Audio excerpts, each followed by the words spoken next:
Meeting, please come to order. You'll join me in the Pledge of Allegiance. I pledge allegiance to the flag of the United States of America and to the republic for which it stands, one nation, under God, indivisible, with liberty and justice for all.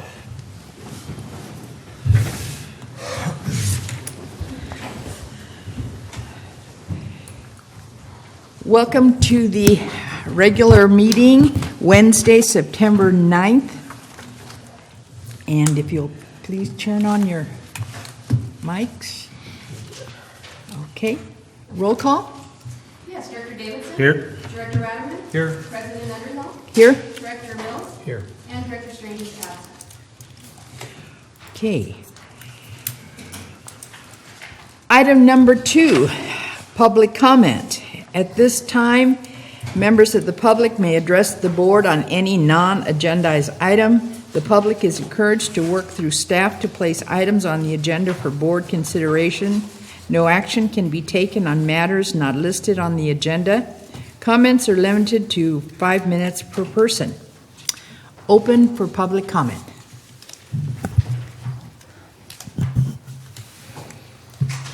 Good morning.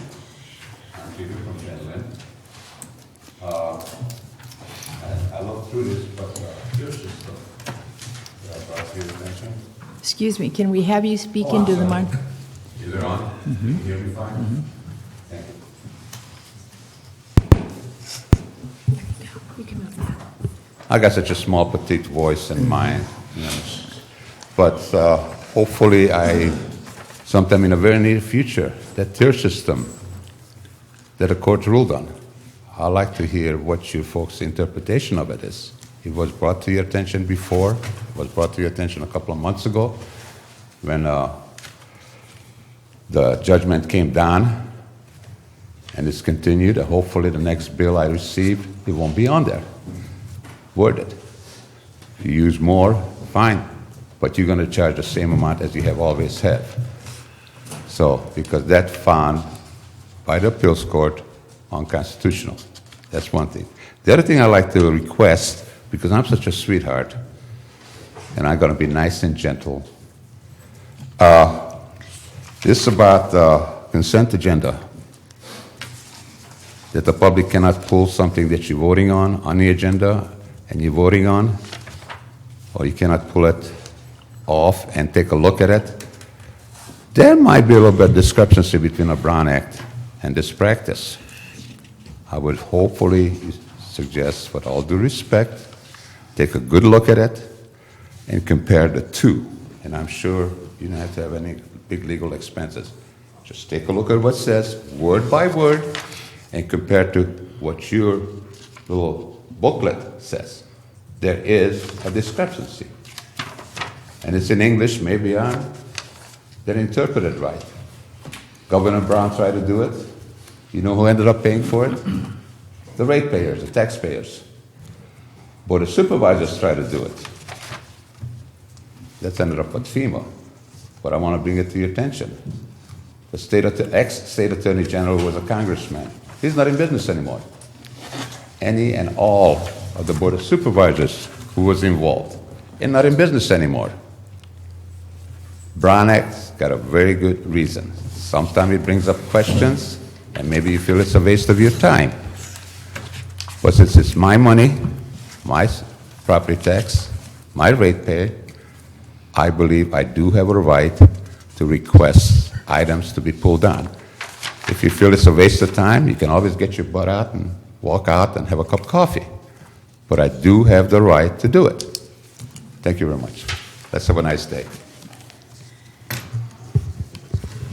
Further public comment?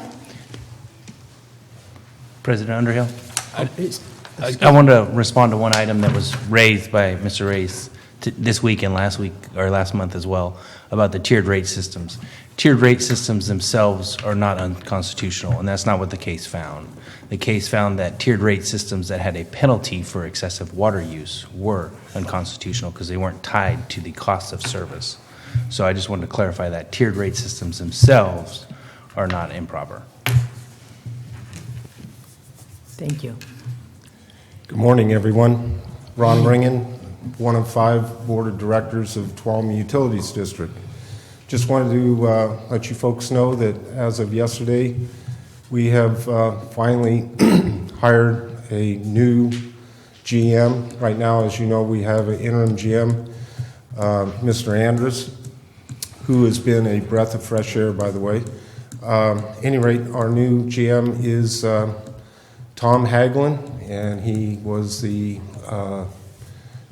city administrator for Gilroy, and we're really looking forward to having him come on board. It'll be the first time someone from outside of the TUD organization has been hired as a GM, and we're looking forward to a whole new outlook and direction from him. So that, and then also I'm the chairman of the T-Stan JPA, and want to just say welcome aboard. I'm really looking forward to seeing Calaveras really get involved with that. The T-Stand, as you well know, has been doing some really wonderful things, so very, very happy to see you folks coming on board. Thanks. I have a question. That's possible. Well, no, this is public comment, and we don't open it up under director's comments. I will do it there. Okay, thank you. Item number 3, consent agenda. The following items are expected to be routine, non-controversial. Items will be acted upon by the board at one time without discussion. Any board member may request that any item be removed for later discussion. Item 3A, approval of minutes for the board meeting of August the 26th, 2015. 3B, review Board of Directors monthly timesheets for August 2015. 3C, approve board meeting calendar for November and December 2015. Dave Egerton. I'll move for acceptance of the consent agenda. I'd like to pull 3C for discussion. 3C, Move for acceptance of 3A and 3B. second. Second that. Okay. Call the roll, please. Director Davidson? Yes. Director Radman? Yes. Director Mills? Yes. And President Anderson? Yes. 3C, Dennis. Yes, Madam Chairman, the discussion here only revolves around if we can place those items on the agenda that have been requested prior to these meetings so that we don't delay discussion on requested agenda items going forward. That's the only point, is to be sure that we're not slowing down the process simply because we're not holding a meeting. And to my knowledge, Director Mills, this won't. I think that, and again, we have the, there are certain things that, certain projects that are in development that may necessitate having a special meeting. But at this time, I don't think, we wouldn't be making this recommendation unless we believe we could get the work done within the meetings, the other 2 meetings as they're calendared. I just wanted to be on record to. Sure, got it. And with that, I would make a motion to approve 3C. Second. Mona? Director Davidson? Yes. Director Radman? Yes. Director Mills? Yes. Director Strange? Yes. And President Anderson? Yes. Item 4, new business. 4A, update on implementation of water conservation mandatory measures. Joel Metzger.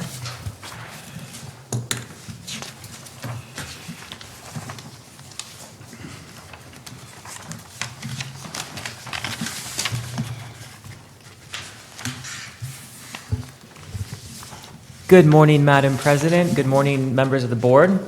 I'm going to be going over a review of how we got to the point where we are with our water conservation program, what the state's done, what CCWD has done, and what staff is now carefully evaluating in terms of our water conservation program and how we might proceed in the months to come. So I'll just get right into it.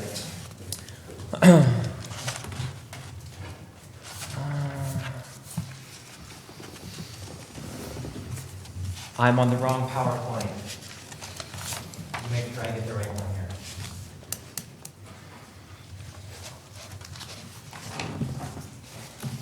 Meanwhile, we'll look at the picture of Parrots Ferry in July on the front of our tab. We used to say when we went over to Tuolumne, we would cross the river, and now we're saying we cross the creek. Right. Sorry about that delay.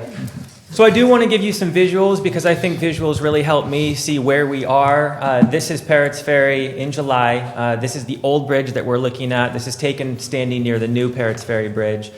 You can see that the river kind of ends and it turns into a mud flat, which is the beginning of the reservoir. Just within the last couple weeks, the river has actually gone underneath the new bridge and is heading down toward Steveno Bridge, down toward where 49 crosses. Just really reminds me how severe this drought is and how little water we have. We're in the teens with New Maloney's Reservoir. This is a close-up of that old bridge, really fascinating, all the history that's being uncovered there. And again, looking up the canyon. This is what Steveno looked like, Steveno Bridge in July, also much, much lower than any of us are used to seeing it. Again, this is an older aerial, but that's the boat launch. We're past any of the places that are paved that you can get into the reservoir. Again, just a reminder of how far that reservoir is down. And then Tulloch is still at normal operating levels, but we're going to be seeing a very slow drawdown coming up according to Tri-Dam's releases, and they're being very good about keeping us updated on that. And I know Dave will mention this later, but we're excited to see our project of the extension getting going very soon and on track to be completed before the end of this month. White Pines, again, is much farther down than this is now. We are still able to release, but we always are watching White Pines carefully because as it gets down, it's tough to provide a reliable supply to Sheep Ranch. We're doing okay right now, but we're very carefully watching that. This goes to how important it is to have additional storage there if we can develop the mill pond and increase the reliability of that supply. And then Hogan is another reservoir that we're really, really watching. And again, all of this is to show why this conservation is important. This is an early picture. You can just see the new dam and then the new dam peeking out here. And then a more recent picture here. This is showing what it would look like on a normal year, much, much higher.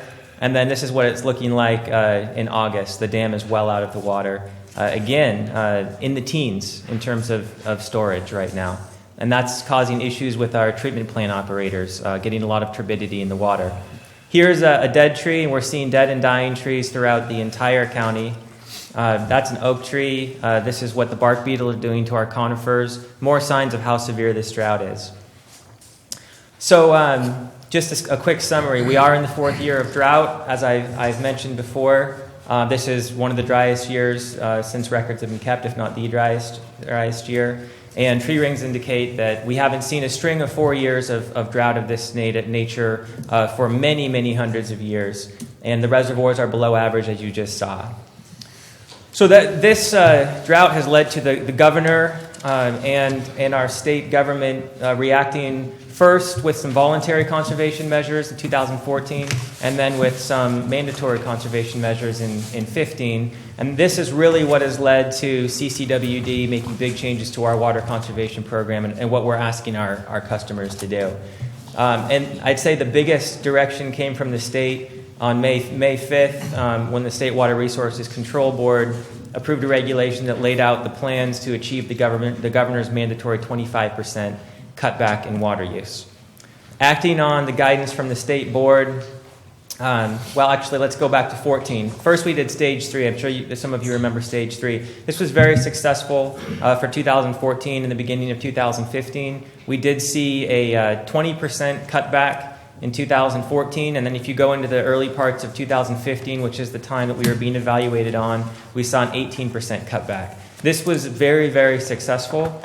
We did come close to meeting the governor's 20% voluntary ask, but then things got more serious, and so we had to take these regulations, reevaluate them, and try to come up with new regulations that would meet a much higher level of conservation. Just so you guys have the context, when we first were putting stage 3.5 into place, we were acting on a potential 32% mandatory reduction based on our numbers at the time. We since worked with the state to get that cut in half down to 16%, but some of these regulations were put in place to meet an even higher standard than what we ended up having. So again, I just kind of summarized all this. We are at 16% right now, and we're working with stage 3.5 water conservation standards.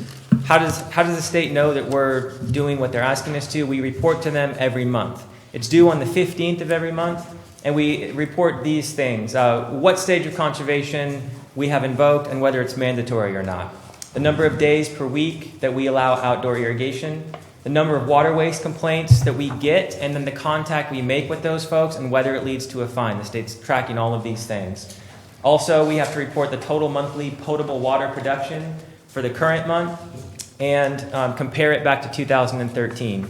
And just so you guys know, all of these numbers are being compared back to 2013, and we also are letting our consumers know that their water use is being compared back to 13. And that's why we made some changes to the bills that I'll go into a little bit later to make sure they know how they're doing. And the big number that it all comes down to is residential gallons per capita day. And this is how many gallons each person is using in the household per day. That's what the state's really looking at. The state is willing to penalize us for noncompliance. We also put an ordinance, your board put an ordinance into place that allows us to penalize our customers for noncompliance.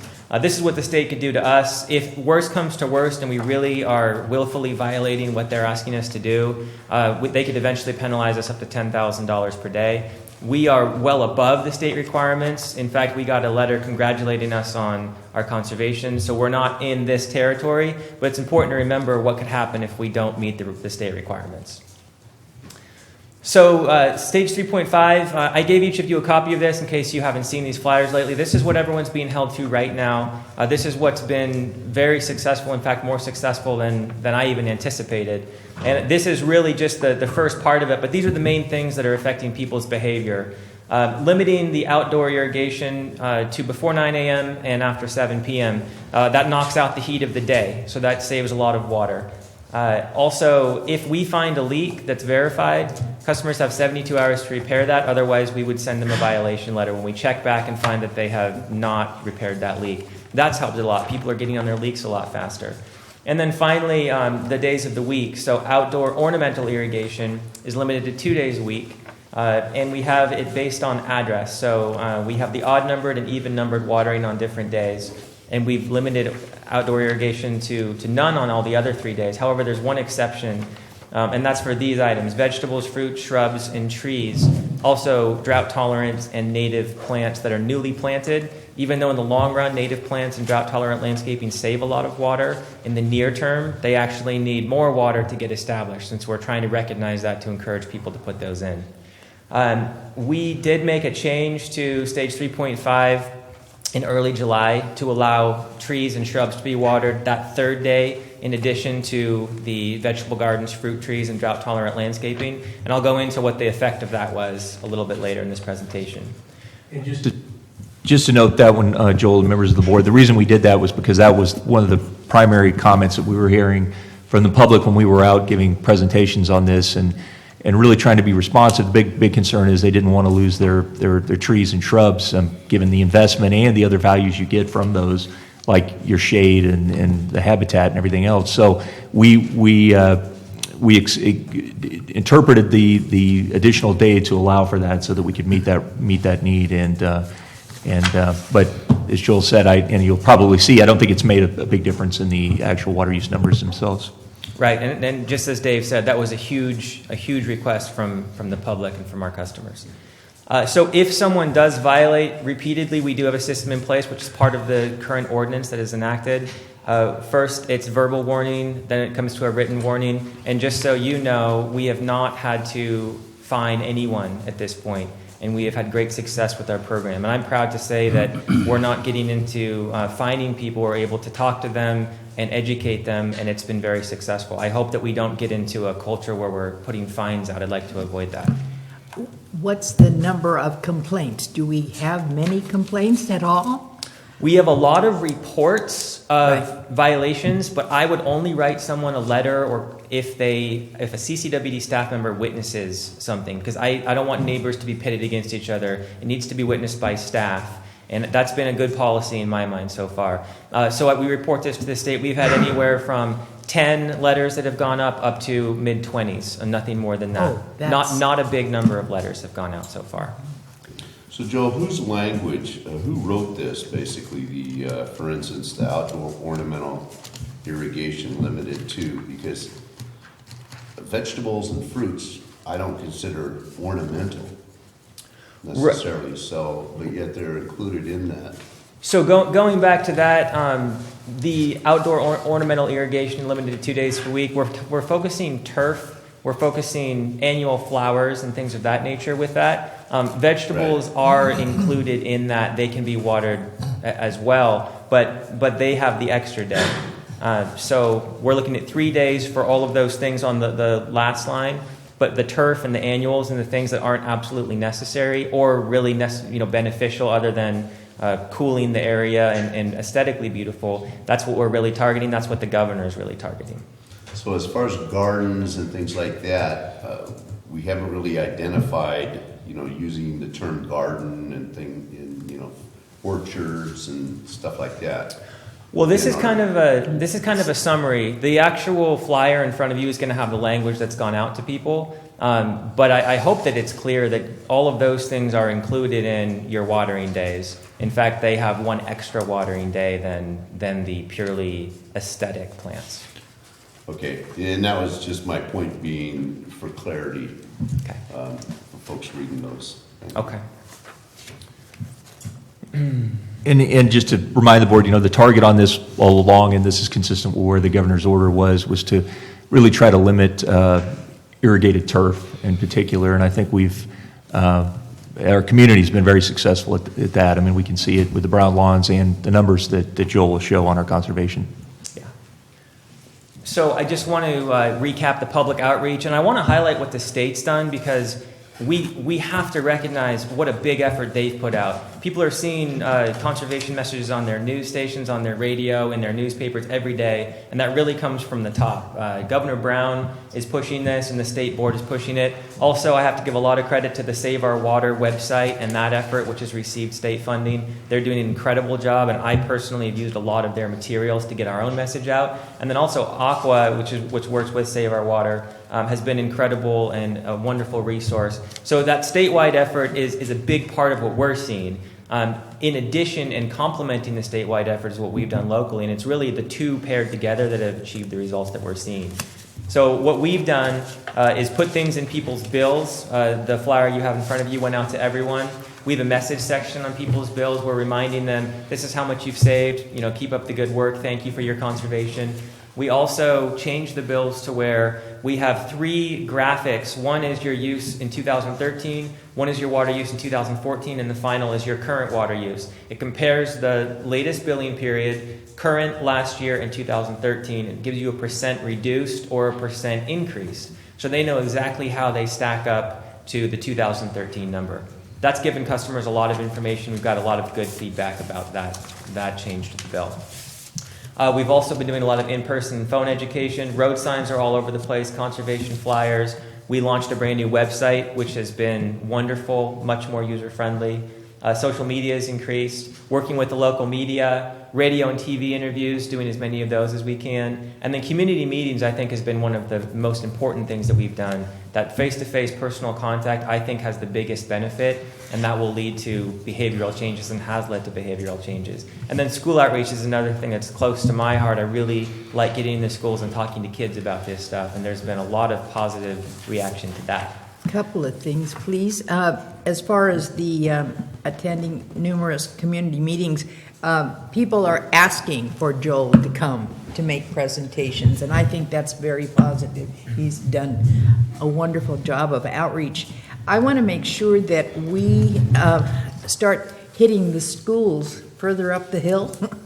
Yeah, Because you do Jenny Lind and Valley Springs, and that's great, but, we have several Right, other and that's an schools? excellent point. So I'm working with Kathy Northington, Superintendent of Schools. She's contacting the school administrators and giving an open invitation. Joel will come, if he has the time, and would love to come and present to you. And then the teachers can contact me directly.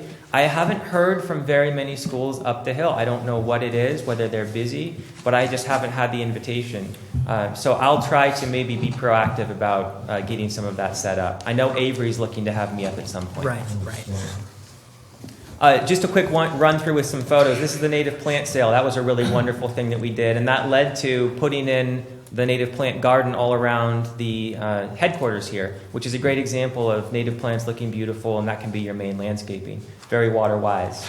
Town hall meetings. This is way back when we met with Tridam about Tulloch. This is probably the biggest crowd that we've ever had, and this is when I first spoke about conservation to that group. Coming on, here's Dave talking to the community of Sheep Ranch, trying to make the effort to go out and talk to these communities about conservation and other issues. Very important. This is down at the Valley Springs Elementary garden class, talking about where your water comes from, drought and water conservation. Here is Jenny Lind Elementary. This was just last week. Mrs. Mendoza's class, really wonderful class, giving them some materials, getting them involved in conservation. Local television shows. This is Kirk Ford, who I'm interviewing on my TV show. He's the director of the RCD over in Tuolumne County, and they're heading up this $3 million conservation grant. So working closely with them is going to have huge benefits for us down the road. Being interviewed on KVML. And we also have a rebate program. We're giving rebates for toilets, clothes washers, irrigation controllers, and irrigation efficiency upgrades. And these have been available for the better part of a year now. We're not having a huge number of people take advantage of these, but I'm trying to keep mentioning it and hopefully give out more money toward these things. Yes? I'm getting some pushback that we're not keeping stocked in some of the areas. Are we checking back with them on a regular basis with those? Are we talking Hardware about the stores, free hardware supplies? Yes. Yeah, so it kind of goes back and forth. Sometimes we'll give them a new delivery and they'll be gone in a day. Other times it'll be 3 weeks. I've asked the hardware store managers to alert me if they are running low so we can get them restocked. However, that hasn't always happened. I'm trying to call them all every week or couple weeks to make sure that we're okay. When I hear about it, I fill up a new box and send it out with one of our staff members, but absolutely want to keep those full so people don't go and come home empty-handed. If you don't mind, when I get that, I'll just reach out, let you know who it is. And Sure, we can deal with them personally. absolutely. Excuse me, how are you doing with your budget on supplying these conservation? We're actually still okay. I was within my budget, and now we're into a new fiscal year, and I still have a new budget now, so we're doing okay. I'm trying to make sure that I have reserves in case we need to expand in other areas. And as we come into the winter, I'm going to be evaluating whether we are going to continue all of these programs or maybe hold off and then save some of that money for the spring. So I'll come back to you with my ideas and work with Dave on how we're going to spend that money. We still don't have a huge amount of money because we're in tough times right now and we're trying to spend wisely. The state has also come out with a rebate program, which has been very popular with our customers. This is through the Department of Water Resources. They will give you up to $2,000 to replace your turf, and they'll also give you money toward a low-flow toilet. And so we've been giving a lot of information out to folks about how they can take advantage of this. One thing to keep in mind for your constituents is don't start your project until you get pre-approval by DWR. If you don't have that, you may not get that funding. And that's something that some people have already started or finished a project and they're trying to get retroactive rebate, and that's not going to happen. How is the toilet rebate program working with our $50 and the state's $100? Have you run into that? A lot of the toilets that we've been rebating, have been from the Habitat for Humanity and other stores like that, so they're very cheap. Sometimes this will pay for everything. I have no problem stacking ours with theirs if they're getting a more expensive toilet, as long as it is low flow. I think we should be giving people every incentive to replace their toilets as the biggest indoor water user. And are we getting out any information about the state? I saw the article in the paper, and great job on that, about the turf program. Are we sending anything in the flyers? Or our flyers that we're sending, does it say anything about the state turf replacement program? I have not sent out a flyer in our bills. Do have information on our website and social media, and over the phone we're giving that information out every day. What we could do is include that on our bill message, and that would save the cost of an actual insert, but make sure that people know about that program. Great. Director Mills just mentioned the free conservation supplies. These are what the hardware stores have been giving out to us for quite some time. Very successful program, but yes, there are challenges keeping them stocked. I have 4 satellite locations who are working with CCWD. The most popular areas have been Copperopolis and Valley Springs at this point. We've given out about 500 of the more expensive items, and then more than 2,000 of the toilet leak detecting dye tablets. So a lot of these are out circulating in our community. Calaveras Conserves was formed in March. This is a consensus-based effort of all the water providers. We went to the fair. Here's Director Mills. I know that Director Underhill and others came and helped out. Director Strange, we appreciate that.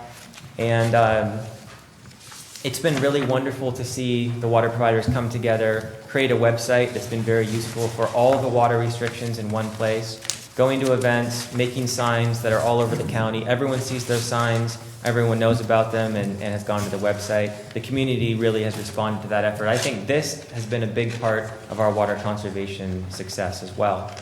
The future goals for that are taking advantage of the T-Stand $3 million grant on the Highway 4 corridor only, and also taking advantage of the $50,000 grant, which has been proposed through the MAC, which is to the north of us. We also have funding from DWR to do outdoor irrigation workshops. This group is very busy, and we have had to do the majority of the work to keep this going, but I think it's an important effort, and it's a valuable effort to make sure that we're talking and working together as we get through this drought, kind of as a team instead of as separate entities. So we're hoping to keep that momentum going. Also, when we talk to the state about asking for money, they love to see consensus collaborative efforts like this. Well, I've got a question on that MAC IRWM. I thought it was significantly more than a $50,000. It is for the Sheep Ranch project. There's a new conservation part. The Forest Service pulled some funding request out, and we were able to put a conservation request in. There are, hundreds of thousands that have been requested for the Sheep Ranch project and others that Peter Martin's been working on. So this is separate from that. Now, this is what I'm talking about in particular is water conservation under the Prop 84 with Amador. This is our piece of that. There's more money for the Foothill Conservancy, the Amador Water Agency, and some other groups, all of which are applying for water conservation funding. Some are doing rain barrels, others are doing efficiency upgrades to their systems. We're looking at doing similar programs to what we've been doing, but getting some funding. And also we're looking to fund a person, like a coordinator, who could help us do outreach and not have as much of my time going out to all the meetings, get some help, similar to what's happening to the south of us with T-Stand. Right, okay, so the 50,000, you just separated out Only as our part piece of the Sheep Ranch. Well, it's part of the same overall request, but it's not part of the Sheep Ranch request. This is the conservation side of that request that was put together. It's a different project. Okay, thank you. And right now, and I know in the coming weeks, Joel's going to be spending a lot of time both at the T-Stand and the MAC helping to create the kind of the architecture for the conservation efforts using these funds. And in the short term, that's going to be a lot of work for Joel to do. But I think in the long term, it's going to be really beneficial in that we'll get to access the resources of these programs. Just like Joel said, we could get a conservation coordinator through the MAC grant, and in effect, we would have somebody who could assist us and AWA in providing being basically that hub of information. So all calls don't have to go to our staff. We've got somebody else who can help with that and monitor things like the conservation supplies at the hardware store and the messaging. So our 30,000, we're trying to spread it as far as we can, leveraging the grant funds out there. One of the reality is we had initially, in our initial developing of the budget, we had thought, for conservation, we would allocate more in the way of resources expenditures on conservation. But unfortunately, the flip side of conservation, I'm sure Jeff will be discussing this, is that we see impacts to our revenues. So, at the same time, we'd like to be able to put more into this. Really, the way we have to do it is to really look for those outside funding sources and use our money basically as seed money to help those things mature. And again, the leadership that Joel's playing in the development of those programs is a real way that we can get value out of it, I think. So Joel, what are you estimating on the $3 million from T-Stan as being our piece of that puzzle? I don't have an estimate at this point. I know that Lindsay and others are very eager to give us opportunities to use those things, but I don't know how many thousands of dollars would be coming this way. I think, as Dave said, the more that we can work with them and spend time with them and work on getting programs along Highway 4, then the more benefit we'll get from that money. But I think we're going to have to be very proactive with that dialogue in order to bring the money this way. Because they really are based over in Sonora, and it's probably going to be easier for them to focus in that area. I wanted to highlight what Aqua did. This was on September 1st. CCWD was one of a handful of water purveyors in the entire state that were featured in a presentation to the State Water Resources Control Board. There were a couple slides that focused specifically on CCWD and what we've done in our outreach program. So this is a slide that they actually showed to the state board. So I'm really proud to tell you that we were showcased on a statewide level and that we were picked out of a lot of different 400 plus urban water suppliers and showcased. So that was something that made me really proud. And that was not something we lobbied to make happen. I mean, it did and this really goes to the people that live here and are making this happen. I mean, it's pretty, the results speak for themselves, and that's why this was one that Aqua really wanted to take forward. I mean, we submitted the information on how we were doing to them, and they've been blown away by it as well. So it was nice to see this. And again, the audience that they're presenting this to is the State Water Resource Control Board, the governing body over our water rights, water use efficiency, all those things that they affect our business and our ability to use our water resource. So that was nice to be able to make that have that kind of image presented to the state board. And the takeaway would be is that how can they transfer this into a statewide, a larger piece for everybody to make use of? So it's a big win for us, and congratulations for the effort. Thank you. So here's the update on how we're doing this year. We're doing incredibly well. In April, down by 24% compared to 2013. May down by 38%, June 40%, July 39%. I don't have August numbers yet. I'll have them within a day or two. I would expect we'll see them in the 30s. We're working on a state-mandated water reduction goal of 16%. So as these numbers show, we're way above that. And year-to-date, we're down by 27%. So looking at what the state is measuring us by, June through February of next year, one advantage to having these high numbers in the summer is that it is easier to conserve water during the summer than during the winter time because we have outdoor use, which is much more variable, than indoor use, which is fairly consistent. It's more difficult for our customers to conserve. Having a couple big conservation numbers in the hot summer months will allow us to make up for any shortfalls we have in the winter months and still be well above the 16% number. So I'm feeling good about making sure that we meet that 16%. In fact, I think we're going to meet it and exceed it by quite a bit based on the current trend. This is a good visual of 2013 is the red line, 14 is the blue line in the middle, and then 15 is the green line. This is water production, how much we produce at our plants. Just a visual of how much less that we're using over the last 3 years. And so really the point of this presentation is, yes, we've done an amazing job and we've been recognized for that, but there is a cost to these successes in this program. And it comes in the form of financial shortfalls. Very thankful that Jeff, our Director of Administrative Services, built in a 25% reduction in consumptive revenue for the last fiscal year. He was very close to being on, but we did have a little bit more, to the tune of $85,000 more shortfall than what we had expected. And so that definitely is something that we had to absorb in other areas. And then looking forward in the 2015-16 budget, we're just getting into that fiscal year. Dave and Patty and Jeff and others are projecting an even bigger reduction in water revenues as a whole. That's consumptive and base revenues together, built in about another $250,000 fewer than what we had even last year. We're hoping that that's going to be close to what we see. However, the conservation that we've seen is really above what I expected, what many of us expected.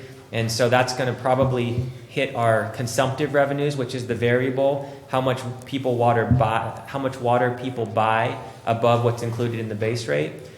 With these consumption numbers, we're not seeing the same revenues of that variable type that we would expect. And so we may see these projections be a little bit short as well, but really only time will tell. We don't even have a full billing cycle with all the numbers for this fiscal year, so it's very early. But we just want to make sure that the board is aware that we're trying to project for these things, but we are seeing more conservation than what we really expected. And so what that leads us to is the evaluation of options. We're meeting and exceeding the state goal. We made a small change by interpreting the ordinance in order to allow the watering of trees and shrubs for that third day. And that was, as Dave said, in response to what our customers were asking for and incredible conservation. But what happened was really nothing. It did not decrease the water conservation effort at all. In fact, we stayed very close to 40%, even after giving people these extra flexibility and extra options. And so what that leads me to believe is that some of the changes that people made early in the year were not temporary changes, they were permanent changes. And what I mean by that is, instead of watering the lawn a little bit less or watering things a little bit less, we're seeing lawns that are actually dead. We're seeing people not plant a big garden. We're seeing people not plant annual flowers and things of that nature. And so even with additional flexibility, even if we eased off on these regulations, it's unlikely we will see significantly more water use because people have already made these permanent decisions. And so as staff has carefully evaluated what's happened so far, are regulations appropriate? We're seeing more conservation than we really expected. Should we potentially suggest that the board tone this down a little bit? Should we stay the course and go into the winter time and then maybe have a more flexible ordinance next year where we can allow a little bit more water than what we did this year? We're carefully evaluating all these things. But the most important thing is we want to take our time. We want to really be thoughtful about this, and we want to be prepared for if we have another summer like this where we can be more responsive and make sure that we have a better handle on the water conservation and make sure that, yes, we're using water wisely, but not to the point where we're hurting the district's budget unnecessarily. We have to do our part statewide. We have to make sure that we're conserving water, but we don't necessarily need to be conserving water at a 40% level when the state has set a 16% level target for us. So these are the things that we're discussing at a staff level and really trying to figure out what the best way forward is. And, coming up here, this is the last hot month of the year generally in Calaveras County. Coming into the fall, coming into the winter, what's the appropriate watering restrictions for those months? And then as we get into spring, summer of next year, what's the appropriate way to handle that? And some influences on these decisions will be, one, what is the state going to do? They have really dictated in large part how we have to respond, but you have to wait for the state to make decisions. Another big factor in these decisions is weather patterns. El Nino is being discussed quite regularly, but is El Nino going to hit south of us? Is it going to be a cold storm? Is it going to be a hot storm? Is it going to dissipate and be gone kind of like it did last year? We had very optimistic predictions last year. And so all of these things are being weighed, and we don't want to jump into any kind of a decision prematurely. We want to make sure that we really have thought it through. And so that's kind of where we are as staff right now. And we wanted to bring the board up to date on a little bit of the history, how we got here, and now what we're considering. And any feedback from board members would be appreciated as well, if you guys have any thoughts about it.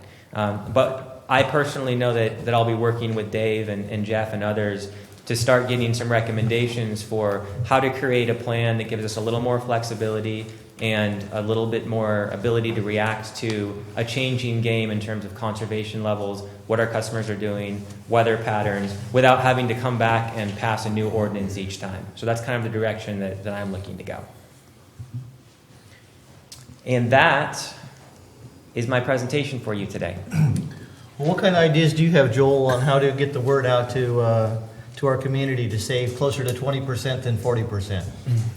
It's very difficult to tell people to use more water. We would really rather tell people to use water responsibly, use water wisely, But they need to be aware that we do have a supply in most of our areas, and we do have a natural resource in Calaveras County that we should be able to use. We don't want to save so much that we all have low quality of life and everything is just going down for someone else to be used, because that water will be used. But we also need to balance that with being responsible and doing our part to combat a 4-year drought of extreme severity. And so it's a delicate balance. I think it's important that we stay the course in terms of our conservation message, but we need to let people know that we do want you to keep your trees alive. We want you to keep your shrubs alive. You know, there's nothing wrong with having a small lawn as long as we're meeting these conservation standards. And we've met and exceed the conservation standards. We really have done that. But I don't think it's appropriate to come out and eliminate them and tell people start using more water, because just look at the reservoirs. We really are still in a very severe drought. Well, but look at the reservoirs. I mean, that's one thing that we don't ever want to actually talk about is how rich our water supply is. I mean, we don't have a water shortage. I mean, I'm not aware of any water shortage in Calaveras County. Hogan's got 30,000 acre feet in it now. You know, we use about 3,500 acre foot a year down there. You know, so I mean, that's something that we have to be, you know, that the public should know about that also. I mean, we are literally, and this whole nonsense about conservation only in the domestic side, not on the environmental side, not on the agriculture side. You know, I mean, I'd be interested to see, you know, what impact this whole statewide conservation effort has had on the water supply overall. Because I, for one, think it's a sham that they put a whole burden of conservation on domestic use. I think that's just, I mean, it's not realistic. You know, I mean, it makes people feel good to do it, but are we really protecting the water source for the state? I don't think it is making much of a difference at all. I mean, I'm interested to see those numbers, you know, so, I mean, that's my point of view.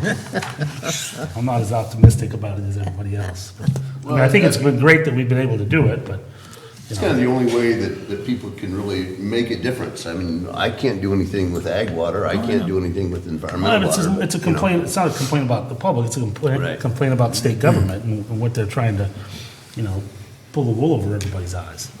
You know, at great cost to all these special districts. I mean, you know, some of these smaller districts are really going to suffer. You know, I mean, that's a unintended consequence that the state has no. I'm not aware of the state. Trying to lend a hand to anybody, any of these districts. So when you break down the domestic use and say you're going to cut 25% of that, you're only impacting about 2.5% of the total. Well, that's my point. You know, if we're going to impact the domestic side, let's impact everybody equally. Let everybody share the pain, and that hasn't happened here. Right. So conservation to me is just one tool in the arsenal, so to speak, and seems to be the only tool we want to talk about. Well, and I wish we would expand this to be more informational about some of these statewide issues. I mean, I think one of the things that the public really needs to know about is what time period they're going to actually let us retain water behind the reservoirs. Mm-hmm. You know, I mean, that's something that no one wants to talk about. Everyone, you know, sees the picture of the Lonis. Well, it will look like that in June most likely, because they're not going to let us hold any water back until about then. You know, I forget what the dates are on that, but, you know, I mean, that's the kind of stuff I wish we were discussing with the public also, so they know how these statewide decisions are affecting us locally. I mean, that's a huge impact on us. There's an additional concern here is that the state has mandated 16%. We've gone above and beyond. If the drought goes another year or 2 or 3 or 5, are they going to change their expectation of how much they want us concerned? Because we've proven to them we can do this, and then they're going to say, you've proven you can do that, and so everybody, based against the number you did in 2015, we want you all to contribute another 5%, another 8%, whatever it is, above and beyond what you're already done, not so much what the number was they wanted you to hit. And so this could come back and bite us if we get too proactive in wanting to be responsible in conservation of water. So there's a penalty here. And one of the things that I keep hearing from a lot of my constituents is the fact that, you know, they just didn't start conserving when this came down from the state. They've been conserving for years. This is not a new thing that we have to go through because of the drought. So that, they say, what do we get out of it? We've been, as I say, conserving for years, and here we have to do more. And as you say, next time, what am I going to have to do? And the thing to think about, for instance, like with raising Lower Bear for Amador County, which really has a little bit of an impact on us, is if AB 142 passes, how's that going to play? And will they actually be given an opportunity to do that, or is that door going to close? And what's that going to do to our allocations or reservations up there on the colony as well? So there's a lot of impacts here that go into this, not just conservation. I hope you heard all that. Well, not to pile on with the with all the joy that we're experiencing here. No, but there is we've heard from the State Water Board that they are going to adopt permanent regulations after the emergency regs are done related to water use. So that is one thing we have to be prepared for. We're monitoring that through Aqua, and some of the people that are engaged in our policy work are very close to it. So we're one of those, just like, what is the meaning of a reasonable and beneficial use of water, is in some ways changing in response to the drought. So is that going to be a permanent change, or is it just a temporal change? And so we need to be close to that. And, I think bottom line, we have to be able to continue to maintain control over our conservation program, our drought response efforts. And it's a very difficult balance, as Joel said. I mean, Joel and I have spent hours on this, going back and forth. Do we try to go, recommend to the board we go back to a stage 3? Do we do something else? But the main thing is we want to make sure that we continue to be responsible in the management of this effort, and that we continue to have the public confidence in this. And so, as we're ending a water year and going into the next, and the prospects of precipitation coming, we really want to, see where that goes before we make a reaction, given the success we've had over the summer. But I think what we're trying to say to the public is, look, we understand. We, in particular, and that's really why on the trees, the shrubs, the kind of investments and things that we value in the community. I'm just thinking about, again, the shade for your home, those kind of things. We don't want people to lose that. And so our message is, look, and we're trying to be. Again, we've said from the beginning, we don't want to be cops in our enforcement of this. We don't want to be, we want to incentivize people, and we know that they'll, when they understand what we're asking, that people will have and will continue to support it, and man, they sure have. And I'm really proud of what we've done, and hopefully through these kind of presentations, we can get information the public can see, we're doing really well. We have some flexibility here. We can save the things that we care about, and be prepared for whatever hits us coming into this next year. To your point, about more permanent restrictions, I'll get in a minute, is that there's an article in the Sunday Los Angeles Times speaking exactly to that point, that the state will be moving in that direction. I'll forward that article to you so you can see what it is. So they're kind of prepping the public for if this is the continuation of the drought, the new normal, so to speak. Yeah, but these restrictions will become permanent.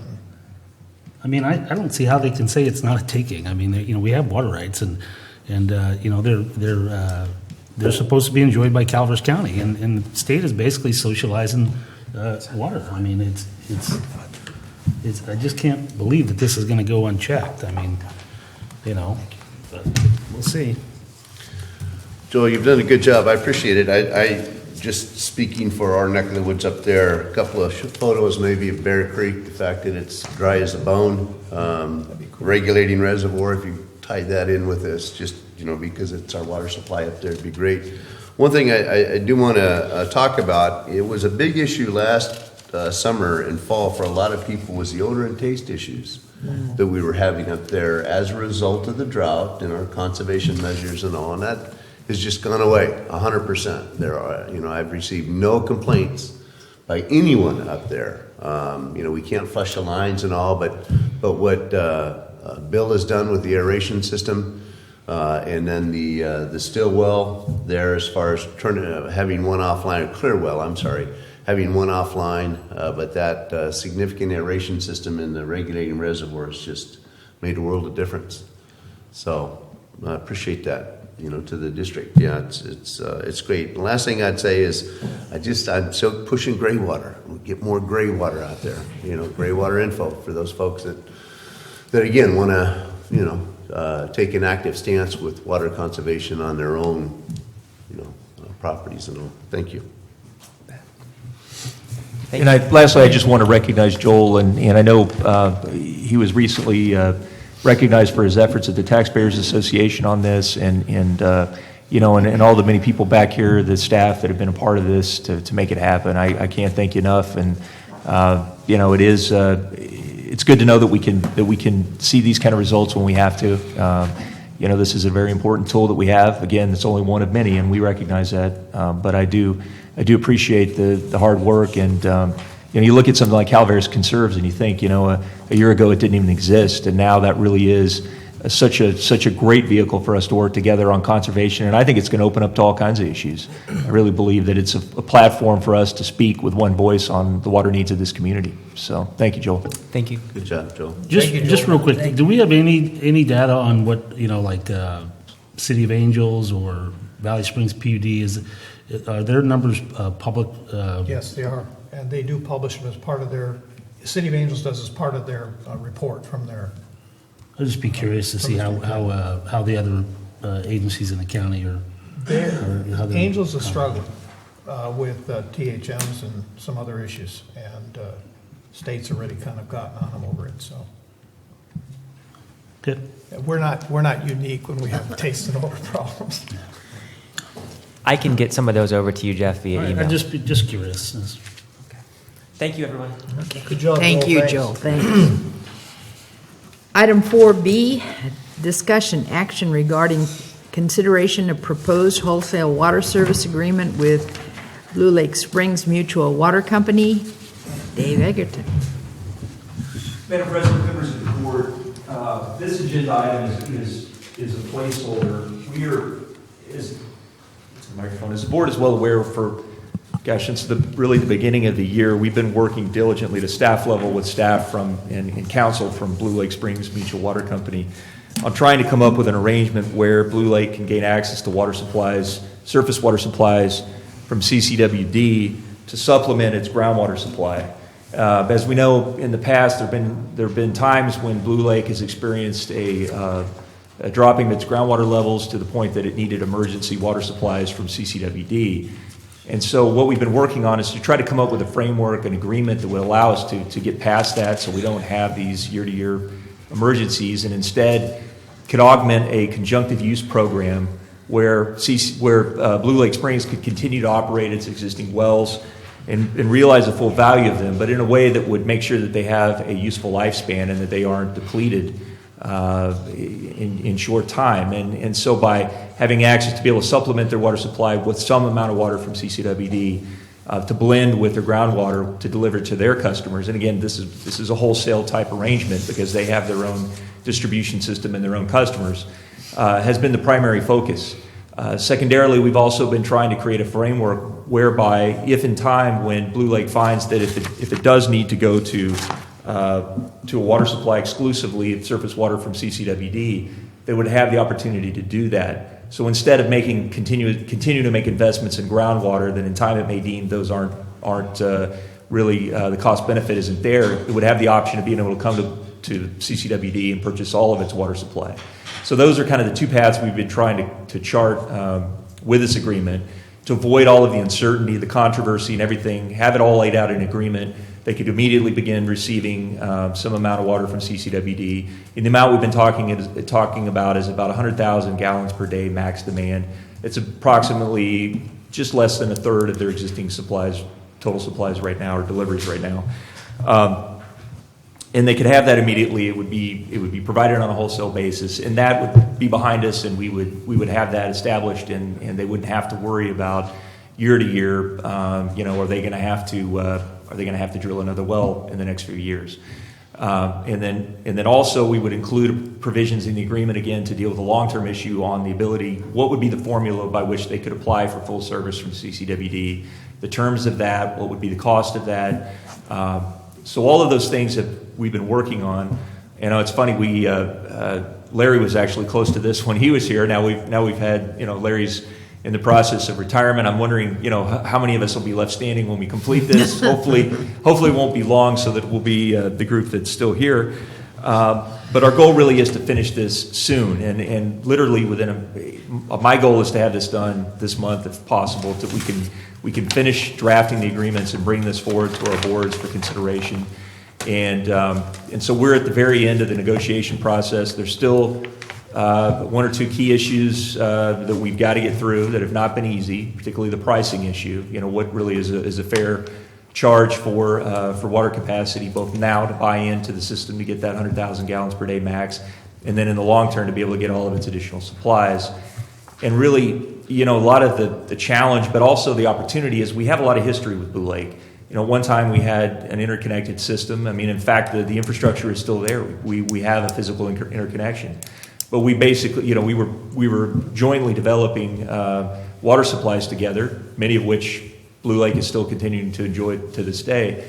But so trying to chart all of that history together, and how do we get to a place that's fair to our customers, fair to Blue Lake and its customers, and of course we've got to think, how does this impact other customers, not just the new customers we coming in with Blue Lake, but really how does this impact our entire district and our ability to meet the needs of all of our customers. And so with that, we don't have the agreement before you today. I wanted to have a placeholder in case we had reached that point. We haven't. We're still in the process of submitting final comments back and forth. But again, I hope to have this, my goal is to have this before the board on the 23rd. I know Blue Lake very much wants to get it before their board as well, but we've got to, at least at a staff level, have a meeting of the minds on some of the key issues so that we can bring a recommendation forward.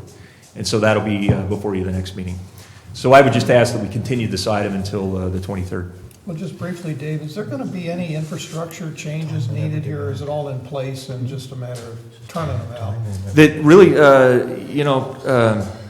Director Mills, the easy part is the immediate water supply, that 100,000 gallons per day, because we've got everything we need to provide that. I mean, we've even got a physical interconnection.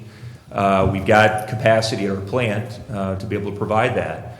And we selected that amount because that's a meaningful quantity that would allow them to reduce the pressure on their wells, and also provide us with additional remaining capacity at our plant, so that we wouldn't be in a position where we couldn't provide others if they came in and requested service in the Ebbets Pass area.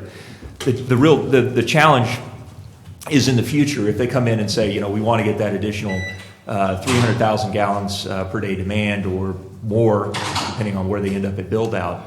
And how do we do that in a way that ensures that the charges that we collect from them will adequately pay their share of that infrastructure improvement? Because likely to be able to provide that, we would likely be doing a plant expansion project, which could be a very expensive project. I mean, it could be $5 to $6 million project. So again, and we don't want to be in the position where this is the last sticking point in the negotiations. Really, it's the most difficult part of it, but if we can get through this, it'd be great to have something in place that we don't have to have the argument in the future, and everybody knows exactly what would be required if they do come in. But we want to be in a position so that if they do come in and ask for that service, that we can get sufficient funds from them to be able to launch into those efforts to do the planning, the design, the permitting, and the construction. Now, they shouldn't be required to foot the entire bill. Obviously, others will benefit from this project. It would provide additional capacity that others, other areas of Ebbets Pass could benefit from. But we don't want to be in a position where we're underfunding the effort as we get into it, and then we're having to take on, unnecessarily take on debt. We're having to finance that on the backs of existing ratepayers. We have to avoid that, and that's what we've made clear over and over again as part of this. I'm very sensitive to the fact that they want it to be a fair price, and that they're keenly interested in where we land on that, the board, the BLS board. But again, we're at the same time we're having to say, look, this deal has to be fair to everybody. I mean, our goal is to have a lasting agreement. So we want to have something when we bring it to each of our boards. It's something we can each stand up and say, you know what, this is a fair deal. It's a good deal. It meets everybody's needs. We can stand behind it, and in 10, 20 years, if you need to come in and get the additional capacity, we've already have an agreement that's established, and we can provide that. basically an administrative action that we can make happen.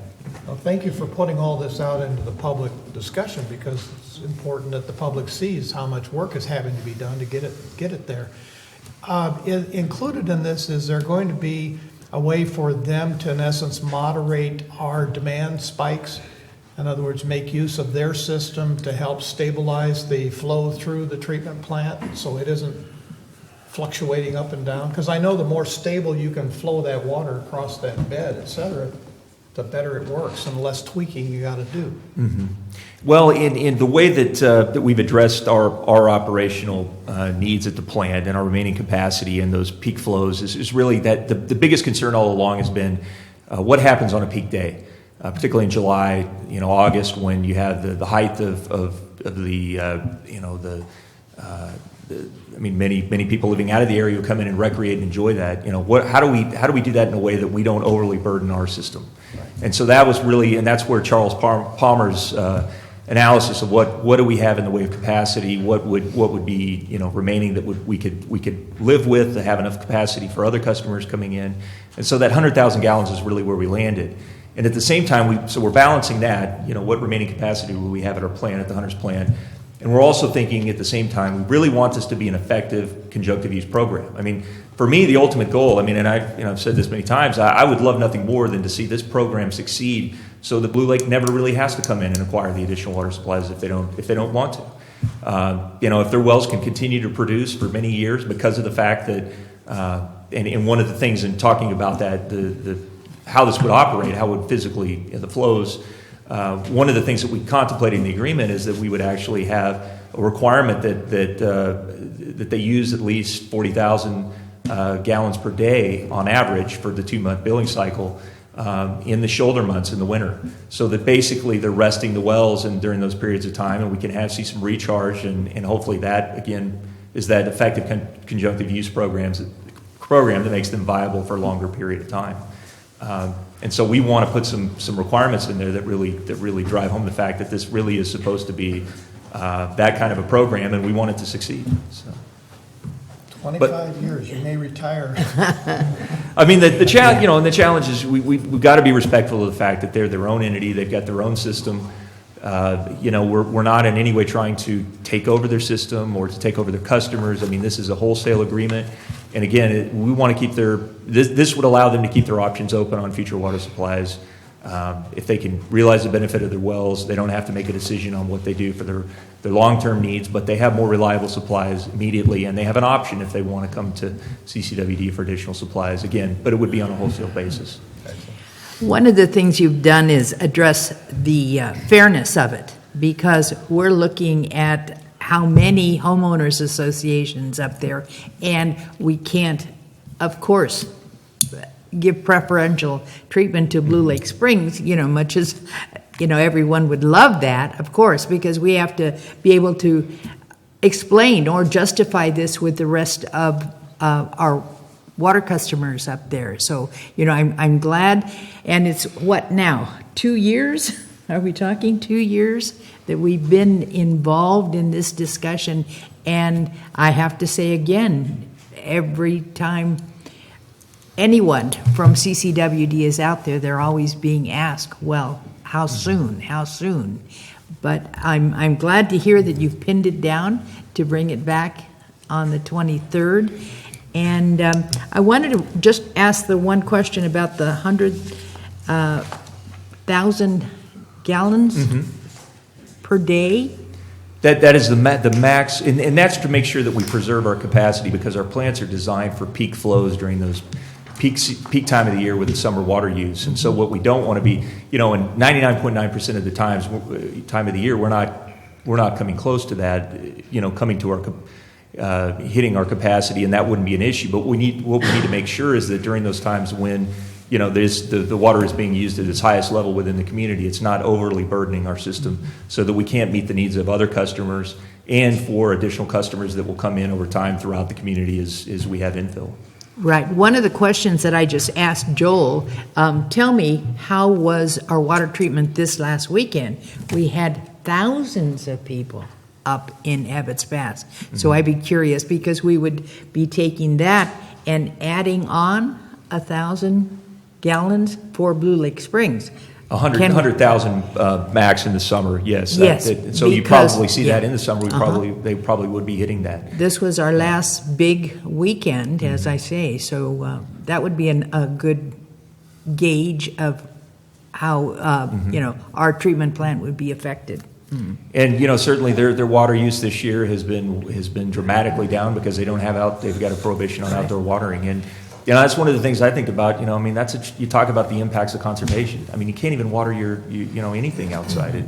And so I hope that this can provide them with some flexibility that hopefully they don't have to go to that. Again, maybe they can relax those requirements. I applaud them for doing what they have to do to protect the groundwater source, but again, this hopefully can provide some flexibility so they don't have to get to that point. Okay. Any other comments? No. And do we have anything from the public? If not, thank you very much. Thank you. Oh, we do have to vote on a resolution? Let's see. Mona, Well, we can just you said, table it. okay, Do we need a motion to table? okay. Or do you want a motion to table it? Or? Let's just do it formally as a motion to table. Sure, and- you bet. I make a motion we table this And I item. second it. Mona? Director Davidson? Yes. Director Radaman? Yes. Director Mills? Yes. Director Strange? Yes. And President Lincoln? Yes.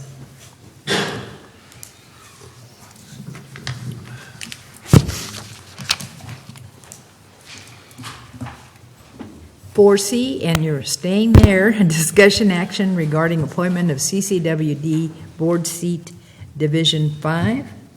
Madam President, members of the board, this is to return to the board to get more direction on filling the vacancy that will be upcoming with District 5, Division 5 of the district, currently held by Director Davidson. With the consolidation, per the elections code a couple of years ago, the prior iteration of this board made the decision to consolidate the district election process with the statewide general election. That's something that many other agencies have done as well. There's a lot of cost savings that can be realized, not having to pay the cost associated with that election for district positions apart from the general election. And I think we've already experienced that, some of the savings to date, and I think it would be thousands of dollars we will continue to save in the future. As a result of that, Divisions 2, 3, and 4, those seats that would have expired in 2013, December 2013, were actually extended to 2014 to sync up with the general cycle. We still have one division, again, that's Division 5, that has an impact associated with the consolidation, and that's the fact that seat will expire on December 4th at noon. And so the board, when this was discussed, we discussed this subject earlier at an earlier board meeting, and the board, the board could proceed with an election just for this one seat. It's a one-year term just to get to the next general cycle. But the costs associated with that, could be tens of thousands of dollars to do that. The response from the board was, really the appointment process makes more sense. It's one-year term, and there will be a public election in the fall of next year for this seat. And so at this point, we're returning to the board to ask on the timing of that process, the appointment process.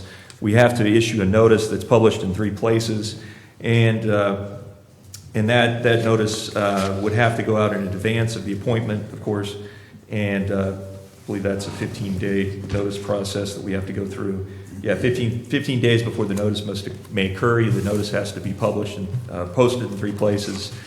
Again, in this case, we have a vacancy occurring at noon on December 4th, so the posting would have to be made no later than November 19th at noon. I certainly hope that we can do it sooner than that. Again, I think that's why we're bringing this forward to you today, is because we want to get ahead of this process. As well, we will also be providing that notice to the county. We have to let them know what's happening. And the county's role in this, just to let you know, if in the event this board does not make the appointment and the seat remains vacant for, I believe, over 60 days, then the county would have the option of making the appointment itself or requiring a special election for that. So hopefully we don't get to that point, and again, that's why we're here before you today, to try to get ahead of this. The appointment itself, the process of getting to the appointment after the notice, the board can make the decision at its own discretion whether it wishes to have an interview process or not. By making the posting, you're basically, you're making the public notice. Anyone who's interested in the appointment, being considered for the appointment, can submit a request that they be considered and their qualifications.